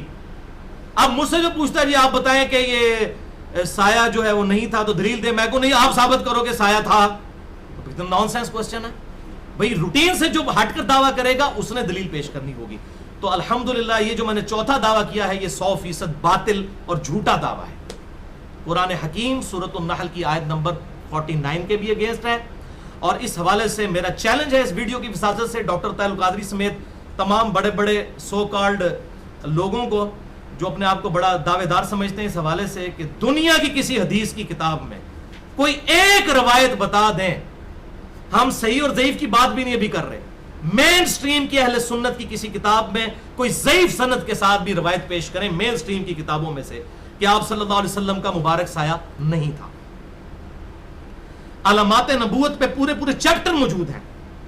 بخاری میں پورا چیپٹر ہے علامات نبوت کے اوپر، آپ صلی اللہ علیہ وسلم کی نبوت کے دلائل. مسلم میں موجود ہے، ابو داؤد، ترمذی، نسائی، ابن ماجہ. دنیا کی ہر حدیث کی کتاب میں رسول اللہ صلی اللہ علیہ وسلم کے نبی ہونے پر جو دلائل جمع کیے گئے ہیں ان میں سارے آپ صلی اللہ علیہ وسلم کے معجزات موجود ہیں. اور آپ کو یہ کمپائلڈ فارم میں اگر چاہیے تو میری وہ جو ورڈنگ تھی مشکات المصابی کے بارے میں کہ مشکات المصابی از دا انسائکلوپیڈیا آف حدیث، جس پہ میں نے پورا لیکچر ریکارڈ کروایا ہے، مسئلہ نمبر 111 بھی مشکات کا مکمل تعارف. تو مشکات کے اندر بخاری اور مسلم، ابو داؤد، ترمذی، نسائی، ابن ماجہ تقریباً 13 کتابوں سے آپ صلی اللہ علیہ وسلم کے سارے بڑے بڑے معجزات اور علامات نبوت ایک جگہ کمپائلڈ فارم میں موجود ہیں. علامات نبوت والا چیپٹر ہے انٹرنیشنل نمبر کے مطابق مشکات میں 5852 سے لے کر 5861 تک 10 احادیث، اور معجزات والا چیپٹر ہے 5868 سے لے کر 5943 تک 76 احادیث بخاری، مسلم، ابو داؤد، ترمذی، نسائی، ابن ماجہ سے. یہ تقریباً 86 کے قریب احادیث بن رہی ہیں جو ساری دنیا کی کتابوں سے انہوں نے کمپائل کی ہیں. تو اگر یہ چیزیں موجود ہیں، مشکات کی تیسری جلد میں یہ دونوں چیپٹر موجود ہیں. کوئی نہیں لے کر ہے کہ آپ صلی اللہ علیہ وسلم کا مبارک سایہ نہیں تھا، کسی نے یہ دعویٰ ہی نہیں کیا. اور بھائیو یہ تو اتنا بڑا معجزہ ہوتا کہ یہ سینکڑوں صحابہ رپورٹ کرتے، کیونکہ باقی معجزات تو آپ کے کبھی کبھی نظر آئے نا. بخاری مسلم میں آتا ہے کہ جہاد کے موقع پر انگلیوں سے پانی کے چشمے جاری ہوئے، روزانہ تو نہیں ہوتے تھے. لیکن یہ سایہ والا معاملہ تو آپ صلی اللہ علیہ وسلم جب زہر پڑھنے آتے تھے، عصر پڑھنے آتے تھے تو صحابہ دیکھتے تھے آپ کو. یہ تو ہزاروں صحابہ سے یہ معجزہ رپورٹ ہونا چاہیے تھا، لیکن حیران کن بات ہے دنیا کی کسی حدیث کی کتاب میں موجود نہیں ہے. اتنا بڑا جھوٹ بول دیا اور شرم حیا تک نہ آئی، اور اس کو رسول اللہ صلی اللہ علیہ وسلم کی عظمت بتایا اپنے زون کے اندر. آپ ڈیفائن کریں گے کون سی چیز آپ کی عظمت ہے اور کون سی نہیں ہے. تو بھائی پھر ہم آپ کو پھر یہ بات بتاتے ہیں کہ کرسچنز بھی جو حضرت عیسیٰ علیہ السلام کے بارے میں ڈیوینٹی کلیم کر کے ان کو اللہ کا بیٹا قرار دیتے ہیں تو حضرت عیسیٰ کی محبت میں ہی کہتے ہیں، دشمنی میں نہیں کہتے. تو ہم ان کی بھی یہ بات مان لیں. تو جو بات ہے اس کو مانیں گے، جو بات نہیں ہے یہ تواتر کے ساتھ نقل ہونی چاہیے تھی، یہ بات ہزاروں صحابہ سے. لیکن یہ ایک روایت الخصائص الکبریٰ 1000 سال بعد جلال الدین سیوطی المتوفی 911 ہجری اس نے یہ روایت پکڑ کے کہیں سے لکھ دی، اور وہ بھی روایت بالکل منقطع روایت لکھی، کسی حدیث کی کتاب میں نہیں تھی. اس کو 1000 سال بعد یہ کہیں سے روایت مل گئی اور اس نے نقل کی اپنی کتاب الخصائص الکبریٰ میں جلد 1 صفحہ 71 پر کہ آپ صلی اللہ علیہ وسلم کا نہ سورج کی روشنی میں سایہ ہوتا تھا نہ چاند کی روشنی میں. اسی سے بھائیوں نے نقل کر کے تو آگے پیش کرنا شروع کر دیا. پہلے اس سند کو تو پڑھ لیں، وہ سند متصل ہی نہیں ہے، وہ تابعی کا قول ہے، زکوان تابعی کا، جس نے حضور کا زمانہ پایا نہیں ہے. نمبر 2، اس کے اندر عبد الرحمن بن قیس متروک کذاب جھوٹا راوی ہے، اس نے یہ جھوٹی روایت گھڑی ہے. تو اصول محدثین پہ یہ تو روایت ہے ہی نہیں ہے، جو اس نے سند بھی بنا کے کہیں سے نقل کر دی. باقی تو حدیث کی ساری کتابیں موجود ہیں. یہ معجزہ تو دنیا کی ہر کتاب میں ہونا چاہیے تھا، کیونکہ یہ تو روزانہ آبزرو ہونے والا معجزہ ہے. عقل بھی کام کرتی ہے. یہ کوئی ایسا نہیں کوئی ایک دفعہ ہی آپ کو کوئی سایہ جو ہے وہ غائب ہوا، یہ تو روزانہ ہی ہوتا ہوگا. اگر یہ ایسی بات تھی تو تواتر سے نقل ہونا چاہیے تھا. دنیا کی کسی حدیث کی کتاب میں اس طرح کی کوئی حدیث موجود نہیں ہے. تو یہ مرسل کی تباہی ہے. اس قسم کی مرسل روایات پھر اور بھی کئی موجود ہیں. 8 تابعین سے یہ موجود ہے روایت مرسل، چھوٹا ہوا جس کا واسطہ ہے کہ رسول اللہ صلی اللہ علیہ وسلم کی زبان مبارک پر قرآن پڑھتے ہوئے بتوں کی تعریف جاری ہوگی ولیعوذ باللہ تعالی. اس قسم کی جھوٹی روایتیں پھر ان کو بھی مانے، شیطان نے یہ پھیلائی ہوئی ہیں. صحیح مسلم کے مقدمے میں ابن مسعود رضی اللہ تعالیٰ عنہ کہتے ہیں بعض اوقات شیطان انسانی شکل میں آ کے جھوٹی روایت بیان کر کے چلا جاتا ہے اور لوگ اس کو آ کے بیان کرتے ہیں. تو پہلے یہ چیک کیا کرو کہ کون بندہ بیان کر رہا ہے، اس کا ماں باپ بھی موجود ہے، کوئی کہیں اس کی اتھینٹسٹی بھی موجود ہے کہ لا پتہ قسم کے اور مجہول قسم کے ان نون لوگوں سے روایتیں لے لی جائیں. تو میں نے اسی لیے پورا ایک لیکچر دیا ہے، مسئلہ نمبر 36 ضعیف الاسناد اور من گھڑت احادیث کے فتنے کا تحقیقی جائزہ، جس میں صحیح مسلم کا پورا مقدمہ جو امام مسلم نے لکھا ہے وہ میں نے پڑھایا ہے، اور 5 ایسی حدیث کی کتابوں سے مثالیں پیش کی ہیں ان جھوٹی اور من گھڑت روایتوں کی اور ضعیف الاسناد روایتوں کی، جن کو اگر ہم مان لیں تو ہمارا بیڑا ہی غرق ہو جائے ہمارے ایمان کا، ولیعوذ باللہ تعالی، اگر ہم جھوٹ اور سچ میں فرق نہیں کریں گے۔ تو اب بھائیو یہ بالکل باطل دعویٰ ہے، دلیل ان کے پاس کوئی نہیں ہے۔ اب میں آف دا وے جا کر میں دلیل پیش کرتا ہوں کہ آپ کا سایہ تھا، حالانکہ میرے پہ دلیل ٹیکنیکلی کوئی نہیں ہے، کیونکہ جو روٹین سے ہٹ کے بات کرتا ہے اس کو پیش کرنی ہے۔ ہم تو روٹین کی، ہمارے لیے دلیل وہی ہے، سورۃ النحل آیت نمبر 49، کہ ہر شے کا جو ہے وہ سایہ ہوتا ہے اور وہ اللہ کو سجدہ کرتا ہے۔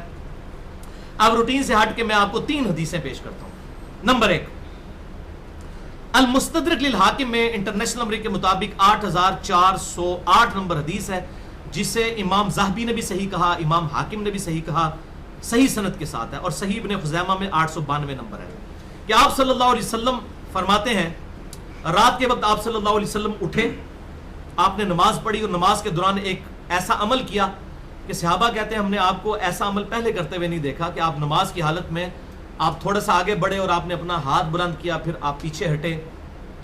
تو آپ صلی اللہ علیہ وسلم نے فرمایا کہ ہاں ایسا ہی ہے، ہوا یوں کہ نماز پڑھنے کے دوران اللہ نے مجھے جنت دکھائی اور میں نے ارادہ کیا کہ جنت سے ایک گوشہ توڑ لوں فروٹ کا، تو پھر اللہ تعالیٰ کی طرف سے وحی کی گئی جنت کو کہ پیچھے ہٹ جاؤ۔ ابھی یہ جنت کی نعمتیں دنیا میں نہیں لی جا سکتی، اس کے لیے مرنا شرط ہے، تو جنت مجھ سے پیچھے ہٹ گئی۔ پھر اللہ تعالیٰ نے میرے سامنے دوزخ کو پیش کیا، حتیٰ کہ میں نے صحابہ اکرام سے کہا کہ میں نے اپنا اور تمہارا سایہ دیکھا دوزخ کے اوپر، ظلی و ظلکم، تو میں نے تمہیں اشارہ کیا کہ تم لوگ دوزخ سے پیچھے ہٹ جاؤ، یعنی صحابہ اکرام کو۔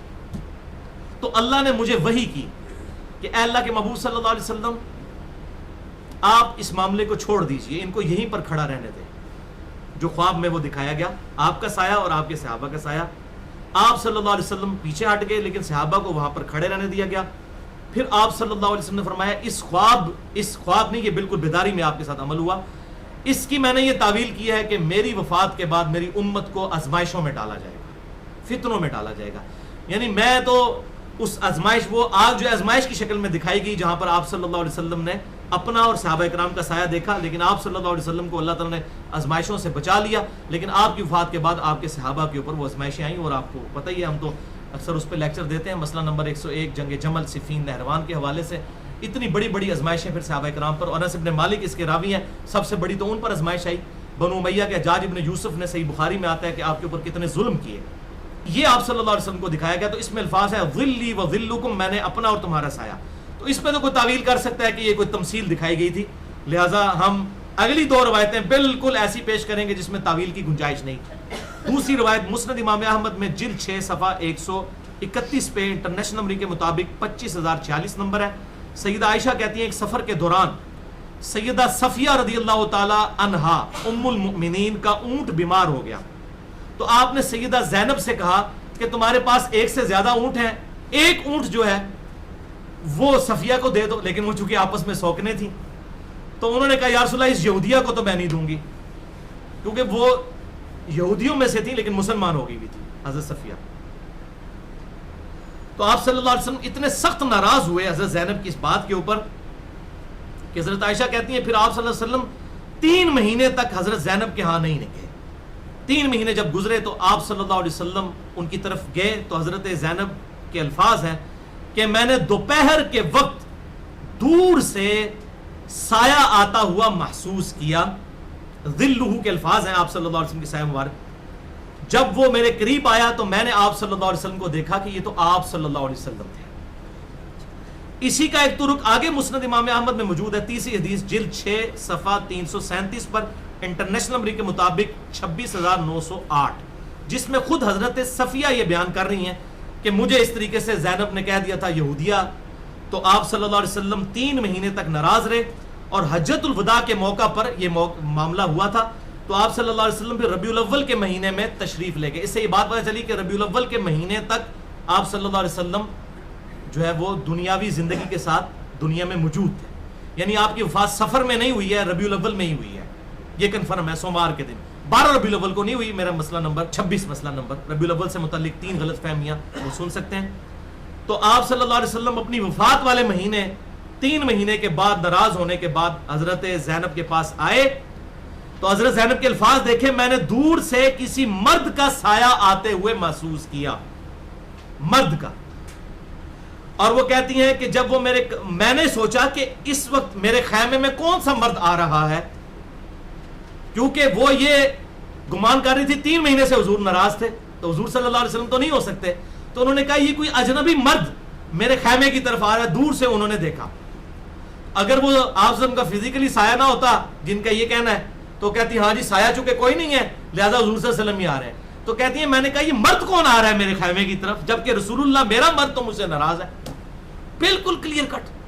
تو کہتی ہے جب وہ قریب آئے تو میری خوشی کی انتہا نہ رہی کہ رسول اللہ صلی اللہ علیہ وسلم تھے، اور آپ صلی اللہ علیہ وسلم میرے پاس آئے اور میں نے کہا یا رسول اللہ صلی اللہ علیہ وسلم میری تو خوشی کی انتہا نہیں رہی ہے، آپ مجھے بتائیں میں کیا اللہ تعالیٰ کی بارگاہ میں نظر کروں کہ آپ مجھ سے راضی ہو گئے ہیں۔ پھر آپ صلی اللہ علیہ وسلم میری چارپائی کے پاس آئے، آپ صلی اللہ علیہ وسلم نے آ کے مجھ پر ہاتھ رکھا، یعنی شفقت کے ساتھ حضرت زینب کو آپ صلی اللہ علیہ وسلم نے معاف کر دیا۔ اس میں الفاظ ہیں میں نے دور سے کسی مرد کے سائے کو آتے ہوئے محسوس کیا۔ ظاہر ہے مردوں کے چلنے میں عورتوں کے ڈیل ڈول میں اور مردوں میں فرق ہے، آپ سے ان کا کوئی پگڑی مبارک ہوگی یا آپ نے چادر لی ہوئی ہوگی تو اس سے انہوں نے اندازہ لگایا کہ یہ مرد ہی آ رہا ہے کوئی، اور ساتھ الفاظ ہے کہ سایہ محسوس کیا، ذلہ کے الفاظ ہیں، سایہ مبارک، تو بالکل کلیئر کٹ ہے۔ یہ دلائل صرف سمجھانے کے لیے، ادروائز جس کی دلیل اس نے دینی ہے جس نے یہ دعویٰ کیا ہے، ہماری دلیل تو قرآن حکیم سورۃ النحل آیت نمبر 49 موجود ہے۔ یہ تو تھی بھائی علمی دلیل۔ اب ایک اور دلیل بھی ہے جس کے بغیر کام نہیں چلتا، تو کون سی دلیل ہے؟ پھکی، جسے ہم پنجابی میں کہتے ہیں، اردو میں ہم اسے کہتے ہیں الزامی جواب، اور فلسفی کی لینگویج میں اسے ہم کیا کہتے ہیں؟ Logical answer. سائنٹسٹ کی لینگویج میں، سائنٹیفک لینگویج میں ہم اسے اینٹی وینم کہتے ہیں۔ جب کوبرا سانپ کاٹ جائے تو اس کے زہر کا علاج پھر دوائی سے نہیں ہو سکتا، زہر سے ہی ہوتا ہے کوبرا کے، تو یہ اینٹی وینم، پھکی اور الزامی جواب کے طور پر ہم یہ ان سے کہتے ہیں اگر ان کا یہ دعویٰ ہے کہ رسول اللہ صلی اللہ علیہ وسلم کا سایہ مبارک نہیں تھا تو اس وقت دنیا میں آپ صلی اللہ علیہ وسلم کے منہ مبارک، بال مبارک کثرت سے موجود ہیں، اور ایسے بھی موجود ہیں جن کی سند بھی موجود ہے، جیسے ٹرکی میں، ترکی کے اندر توپ کاپی میوزیم کے اندر آپ صلی اللہ علیہ وسلم کا ایک بال مبارک ہے جو انہوں نے رکھا ہوا ہے، اور باقاعدہ اس کی تصویر بھی دیکھیں، اس کا سایہ بھی نظر آتا ہے بال مبارک کا۔ یہاں پر بھی علماء کے پاس موجود ہیں، بڑے بڑے مشائخ جو ہیں اس کے اوپر چندے بٹور رہے ہیں، ربیع الاول پہ زیارتیں کرواتے ہیں اور پیسے بٹورتے ہیں کہ یہ نبی صلی اللہ علیہ وسلم کے بال مبارک ہیں۔ For the sake of argument ہم ایگری کرتے ہیں، اور ہم نے تو پہلے بیان کیا، بخاری مسلم میں موجود ہے، حضرت طلحہ کو آپ صلی اللہ علیہ وسلم نے حجۃ الوداع کے موقع پر حلق کروا کے اپنے بال دیے، تبرکم تقسیم کیے، صحابہ کے پاس ہوتے تھے، بالکل موجود ہیں، ہم نہیں انکار کرتے۔ تو آپ کا یہ دعویٰ ہے آپ صلی اللہ علیہ وسلم کے بال مبارک ہیں، تو آپ بھائی پھر میڈیا کے سامنے اسے پیش کریں، جیو والوں کو بلائیں، اے آر وائی والوں کو بلائیں، آج والوں کو بلائیں، ایکسپریس والوں کو بلائیں، یہ بڑے بڑے میڈیا چینلز کو بلائیں، بی بی سی کو، سی این این کو بلائیں، پوری دنیا کو مسلمان کریں یہ معجزہ دکھا کے کہ یہ دیکھو آپ کے بال مبارک ہیں، اس کو ہم بلب کے نیچے رکھ رہے ہیں، اس کا سایہ نہیں پڑ رہا، یہ ایسی فزیکل چیز ہے جو بہت بڑا معجزہ ہے، تو فوراً کی پھوک نکل جائے گی، ان کو بھی پتہ ہے سایہ ہے۔ تو اگر یہ آپ کا بال مبارک ہے تو اس کا سایہ نہیں ہونا چاہیے۔ اگر خدا نہ خواستہ کوئی یہ کہتا ہے کہ آپ کی وفات کے بعد یا آپ کے جسم سے جب بال ہٹ گئے تو اس کی برکتیں ختم ہو گئی ہیں، تو وہ اپنے ایمان کی فکر کرے، اس کی برکتیں اسی طرح موجود ہیں۔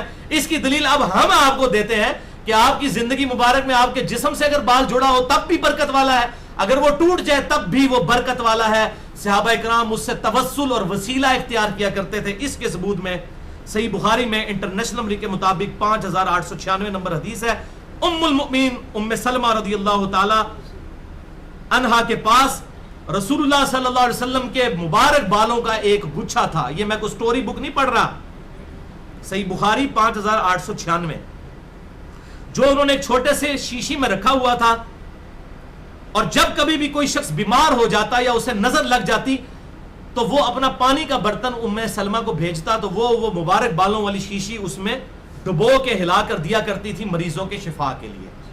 بال مبارک جسم سے ہٹ چکے ہیں، تو یہ بدبخت جن کے یہ جھوٹے دعوے ہیں نا، ان سے پوچھے بال مبارک ہٹے ہوئے ہیں، آج بھی ان کا فیض موجود ہے۔ اگر سایہ مبارک نہیں تھا ان بالوں کا نہیں ہونا چاہیے، یہ ان کی موت ہے۔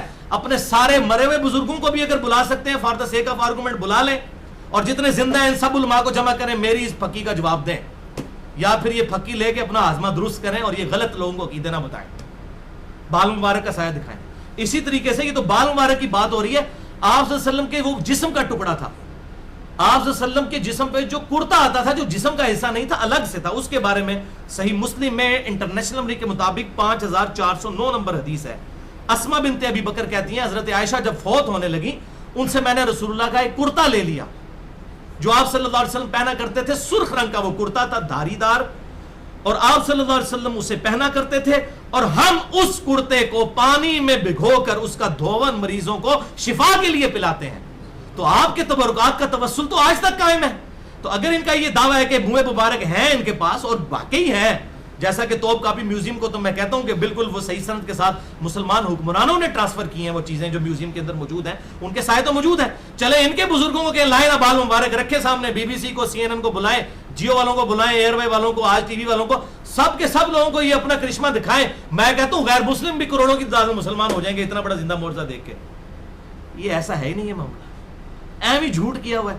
تو یہ تھی پھکی, انشاءاللہ اب ان کا ہاضمہ درست ہو جائے گا. تو ڈاکٹر طاہر القادری صاحب کی اصلاح کے لیے بھی کافی ہے.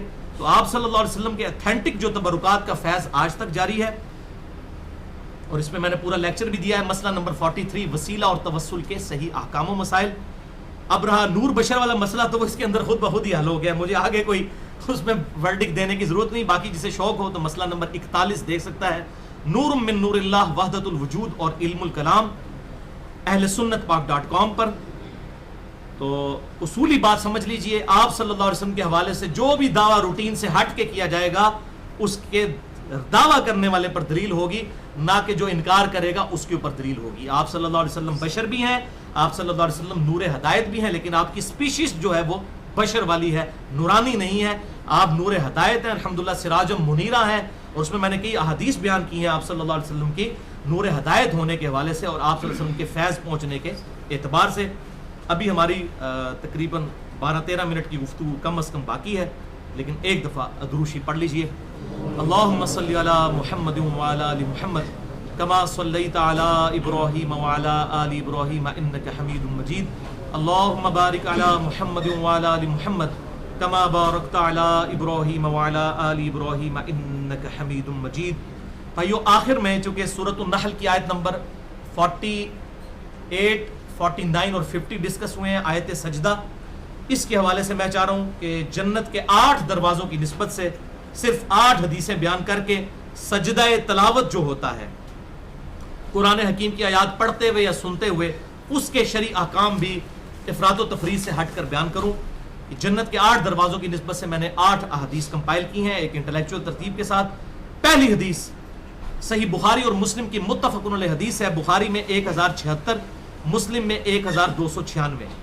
سیدنا ابن عمر رضی اللہ تعالیٰ عنہ کا بیان ہے کہ جب نبی صلی اللہ علیہ وسلم آیت سجدہ تلاوت فرماتے تو ہم بھی آپ صلی اللہ علیہ وسلم کے ساتھ سجدہ کرتے, حتیٰ کہ ہم میں سے کسی کو سجدے کے لیے پیشانی رکھنے کی جگہ بھی نہ ملتی. تو اگر مسجد میں بھی ایسا ہوتا تھا پیشانی رکھنے کے لیے جگہ نہ بھی ملے تو صرف ٹو باؤ ڈاؤن, اپنے آپ کو ایسے کر لینا, یہ بھی کافی ہے. وَرْكَعُوا مَعَ الرَّاكِعِينَ, جو قرآن میں ہے رکوع کرنے والوں کے ساتھ رکوع کرو. تو یہ رکوع کرنا بھی یہ سجدے کی بھی ایک فارم ہے, اللہ کے سامنے سر تسلیم خم کرنا. تو ہم پھر پیشانی کی بھی جگہ نہ ملتی, کبھی کسی کی پیٹھ کے اوپر یا جھک جاتے. اسی حوالے سے سنن ابی داؤد میں ایک حدیث موجود ہے, ٹو باؤ ڈاؤن, سر تسلیم خم کرنا. انٹرنیشنل نمبر کے مطابق سنن ابی داؤد میں 1227, جامعہ ترمذی میں 351, کہ آپ صلی اللہ علیہ وسلم جب کبھی سواری پر سوار ہوتے تھے اور نماز پڑھتے تھے تو آپ صلی اللہ علیہ وسلم رکوع اور سجدے اشارے سے کیا کرتے تھے. رکوع کے لیے کم جھکتے اور سجدے کے لیے زیادہ اشارہ فرمایا کرتے. یہ نہیں تھا کہ آپ نے کوئی اپنی, حالانکہ اونٹ ہوتا تھا, اونٹ کی کوہان ہے, اس کے اوپر آپ کوئی پھٹی رکھ لیتے اور اس پھٹی پہ سجدہ کرتے, جس طرح آج کل یہ نئی بدعت ایجاد ہوئی ہے جو یہ نماز والی کرسیاں ہماری مسجدوں میں رکھی گئی ہیں. یہ بالکل بدعت ہے اور یہ بالکل خلاف سنت ہے, جس کے اوپر وہ سجدے کی جگہ بنی ہے, لوگ سجدہ کرتے ہیں ایسے. جب بیٹھ کے نماز پڑھنی ہے تو سنت یہ ہے کہ اشارے سے رکوع اور اشارے سے سجدہ ہوگا. سامنے یہ پھٹا رکھنا یہ بالکل اس کی ممانعت ہے. ان کرسیوں کو فوراً اٹھوائیں یا ان کی وہ سجدے والی جو حصے ہیں وہ کٹوا دیں, یہ خلاف سنت ہے. اور اس کے علاوہ علماء کے فتوے بھی آ چکے ہیں, ایون حنفی علماء کے فتوے بھی, غلام مسعود سعیدی صاحب بہت بڑے بریلوی مکتب فکر کے عالم ہیں، مفتی منیف صاحب کے مدرسے میں شیخ الحدیث ہیں، انہوں نے باقاعدہ اپنی مسجدوں میں سے اٹھوا دی، میری ان سے ڈسکشن بھی ہوئی اس ٹاپک پہ، انہوں نے اس کے خلاف بھی کافی کچھ لکھا ہے۔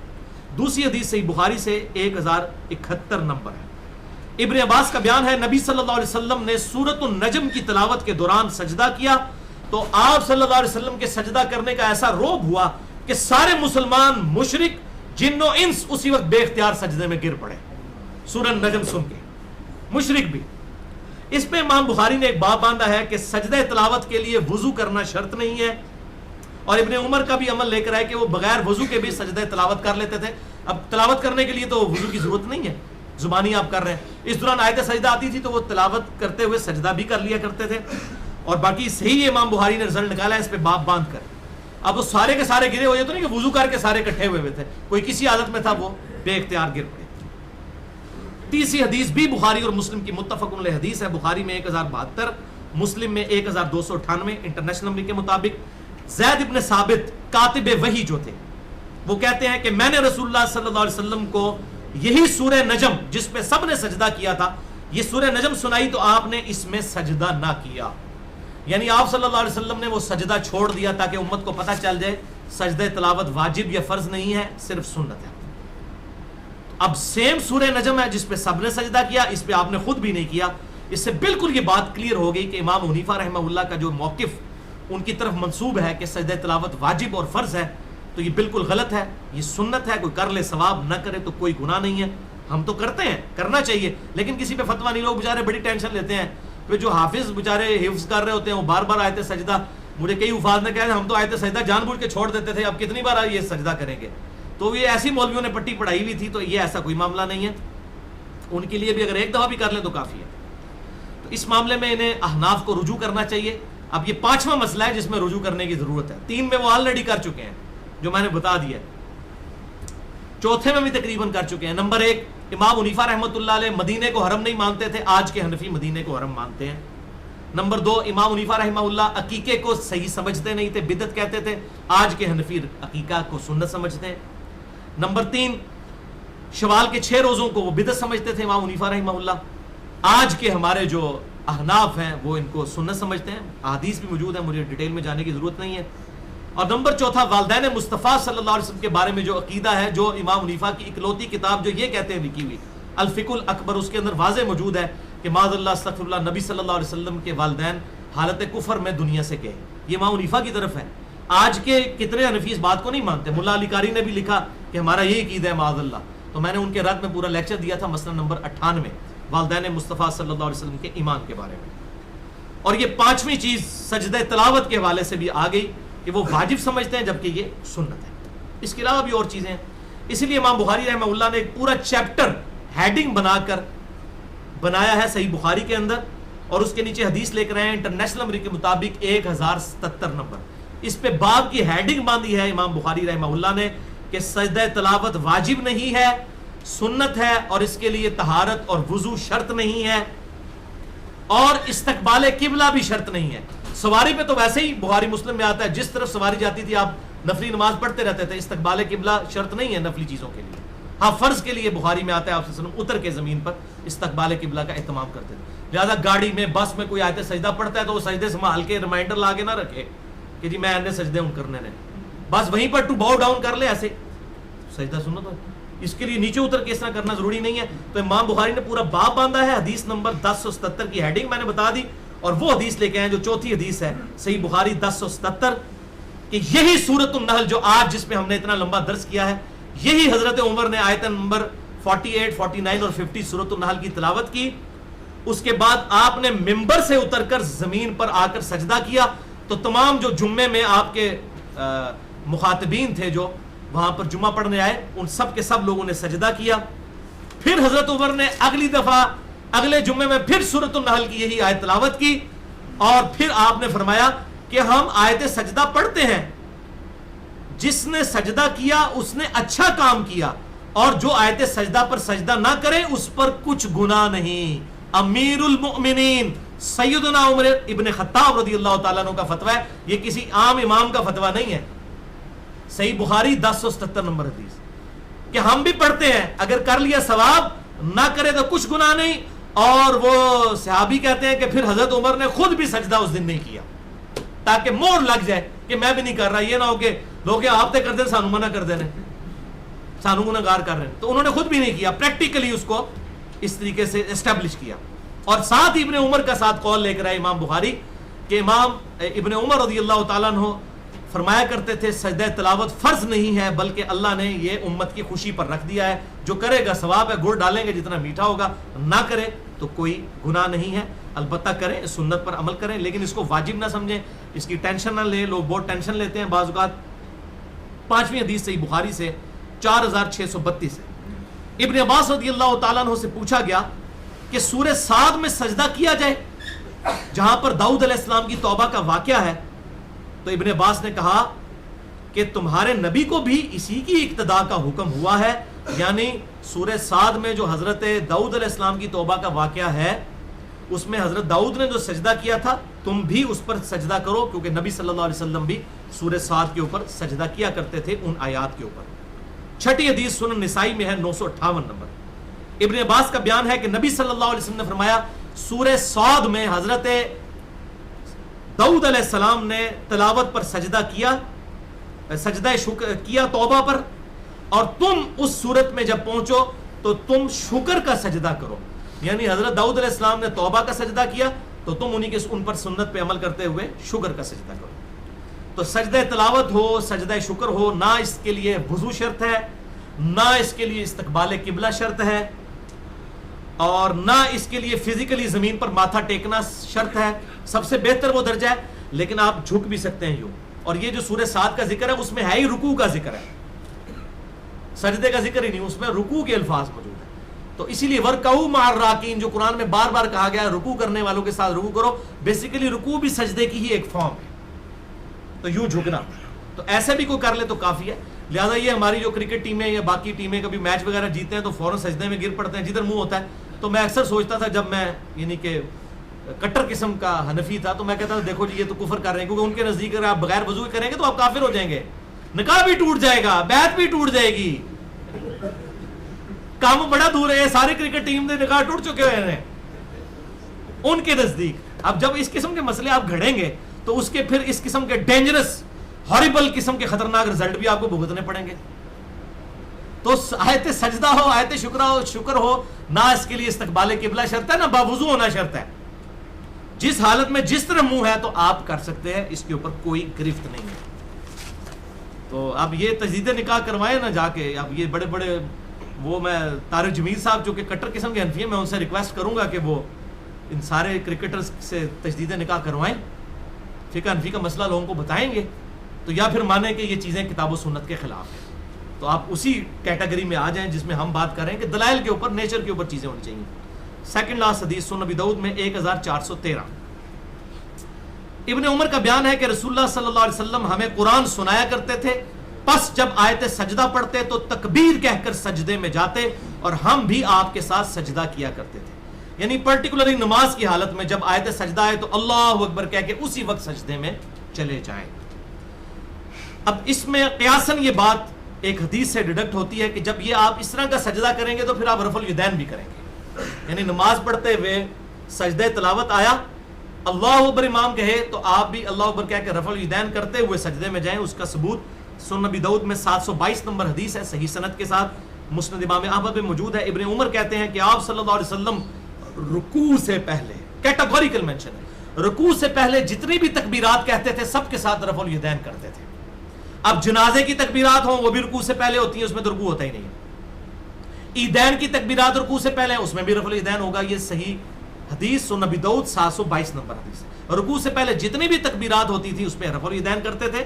اور جز رفع الیدین میں امام بخاری نے نقل کیا ہے نماز جنازہ کی تکبیرات انٹرنیشنل نمبر کے مطابق 110 نمبر پر, مصنف ابن ابی شیبہ میں صحیح اسناد کے ساتھ صحابہ کے اعمال بھی موجود ہیں. اور جز رفع الیدین میں 99 نمبر روایت بھی موجود ہے. وطر کے حوالے سے بھی کہ وطر سے میں بھی دعائے قنوت سے پہلے اللہ اکبر جب کہا جائے گا, رکوع سے پہلے ہوتا ہے وہ, تو اس میں اللہ اکبر کہہ کے دوبارہ ہاتھ باندھیں گے تو اس میں بھی رفع الیدین کریں گے. تو نماز میں پھر بہتر یہی ہے کہ چونکہ اب آپ سجدے میں گئے ہیں تو سجدے میں پھر بیٹھ کر اٹھیں ڈائریکٹ اٹھنے کی بجائے. یہ اب ہم قیاس کریں گے جہاں پر ہمارے پاس واضح کوئی سنت نہیں ہوگی, کیونکہ آپ صلی اللہ علیہ وسلم جب بھی قیام کی طرف جاتے تھے تو آپ سجدے کے بعد بیٹھتے تھے، پھر دو ہاتھوں کا سہارا لے کر اٹھتے تھے، جو صحیح بخاری میں موجود ہے، زمین پر اعتماد کرتے ہوئے۔ وہ مٹھی بنانے والی روایت تو بالکل مردود ہے اصول محدثین پر، عام حالت میں جس طرح اعتماد کرنا ہے ویسے ہی اعتماد کر کے اٹھنا ہے۔ تو اس میں آپ دعائیں بھی وہی پڑھیں جو عام سنت سے ثابت ہیں، سبحان ربی الاعلیٰ یا سبحانک اللہم ربنا و بحمدک اللہم اغفر لی، سبوح قدوس رب الملائکۃ والروح، جتنی عام دعائیں ہیں۔ اس حوالے سے ایک دعا پیش کی جاتی ہے سنن نبی داؤد میں 1414 اور جامعہ ترمذی میں 580 کہ آپ صلی اللہ علیہ وسلم سجدہ تلاوت میں یہ دعا پڑھا کرتے تھے، سجد وجہہ للذی خلقہ، یہ آگے دعا چلتی ہے، لیکن یہ روایت بالکل ہی ضعیف ترین روایت ہے، کیونکہ جو تبع تابعی جس سے بیان کر رہا ہے اس نے اس راوی کا نام بھی نہیں بیان کیا، صحابی کا نہیں، تبع تابعی کا، تبع تابعی نے تبع تابعی کا جو بیان کیا ہے تو کہا رجل، ایک مرد نے مجھے یہ حدیث سنائی کہ اس نے کسی صحابی سے سنی، تابعی سے سنی، اور اس نے کسی صحابی سے سنی۔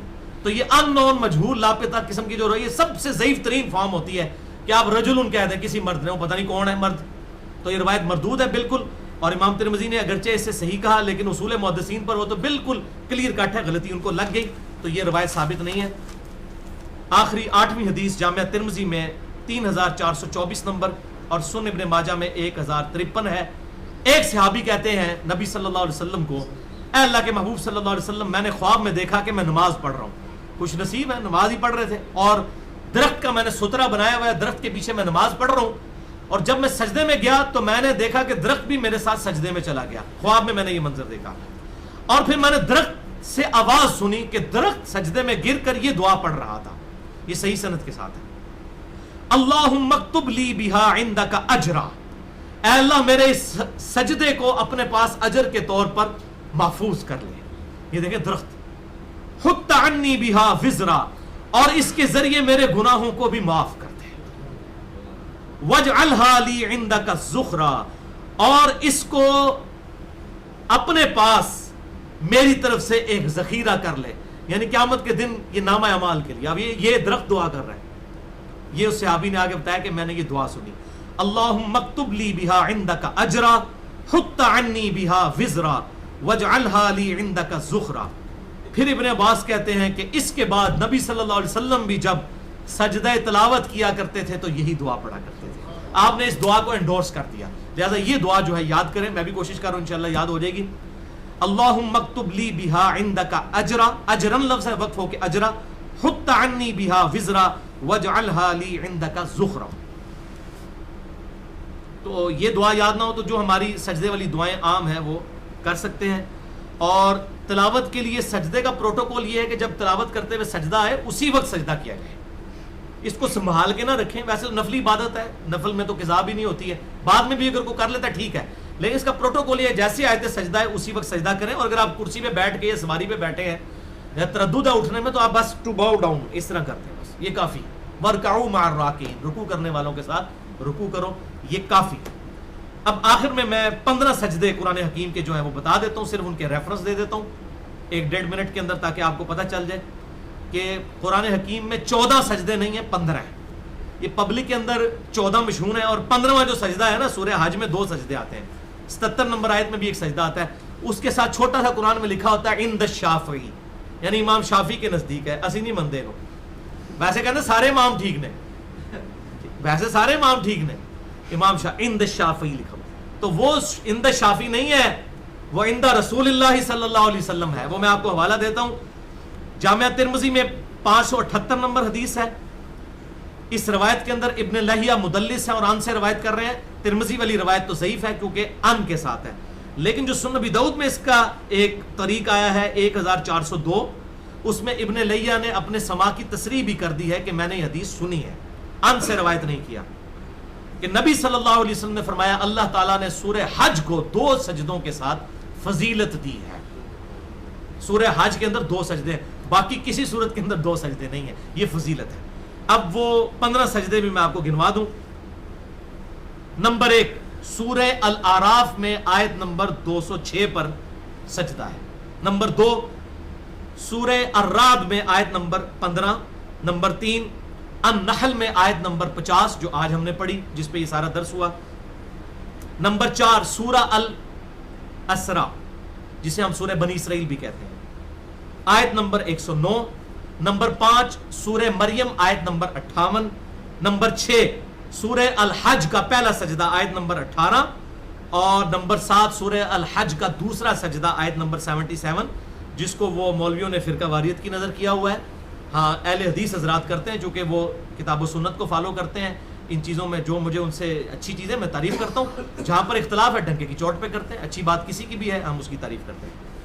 نمبر 7 سورہ الحج کا دوسرا سجدہ. نمبر 8 سورہ الفرقان آیت نمبر 60 اس پہ سجدہ. سورہ نمل آیت نمبر 26 پہ 9واں سجدہ.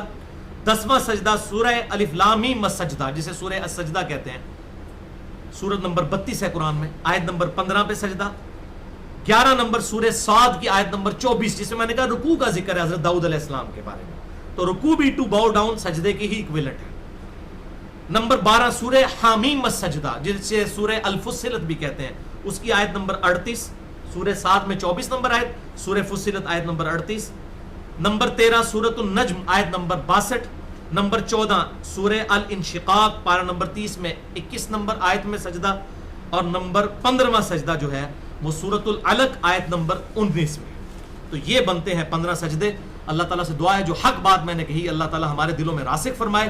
اگر جس بات میں میرے منہ سے کوئی غلط بات نکل گئی تو اللہ تعالیٰ ہمارے دلوں سے محو کر دے. ہمیں کتاب و سنت کی تعلیمات پر عمل کر کے دوسرے بھائیوں تک پہنچانے کی توفیق عطا فرمائے. سبحانک اللہم و بحمدک اشہد ان لا الہ الا انت استغفرک و اتوب الیک وما علینا الا البلاغ المبین.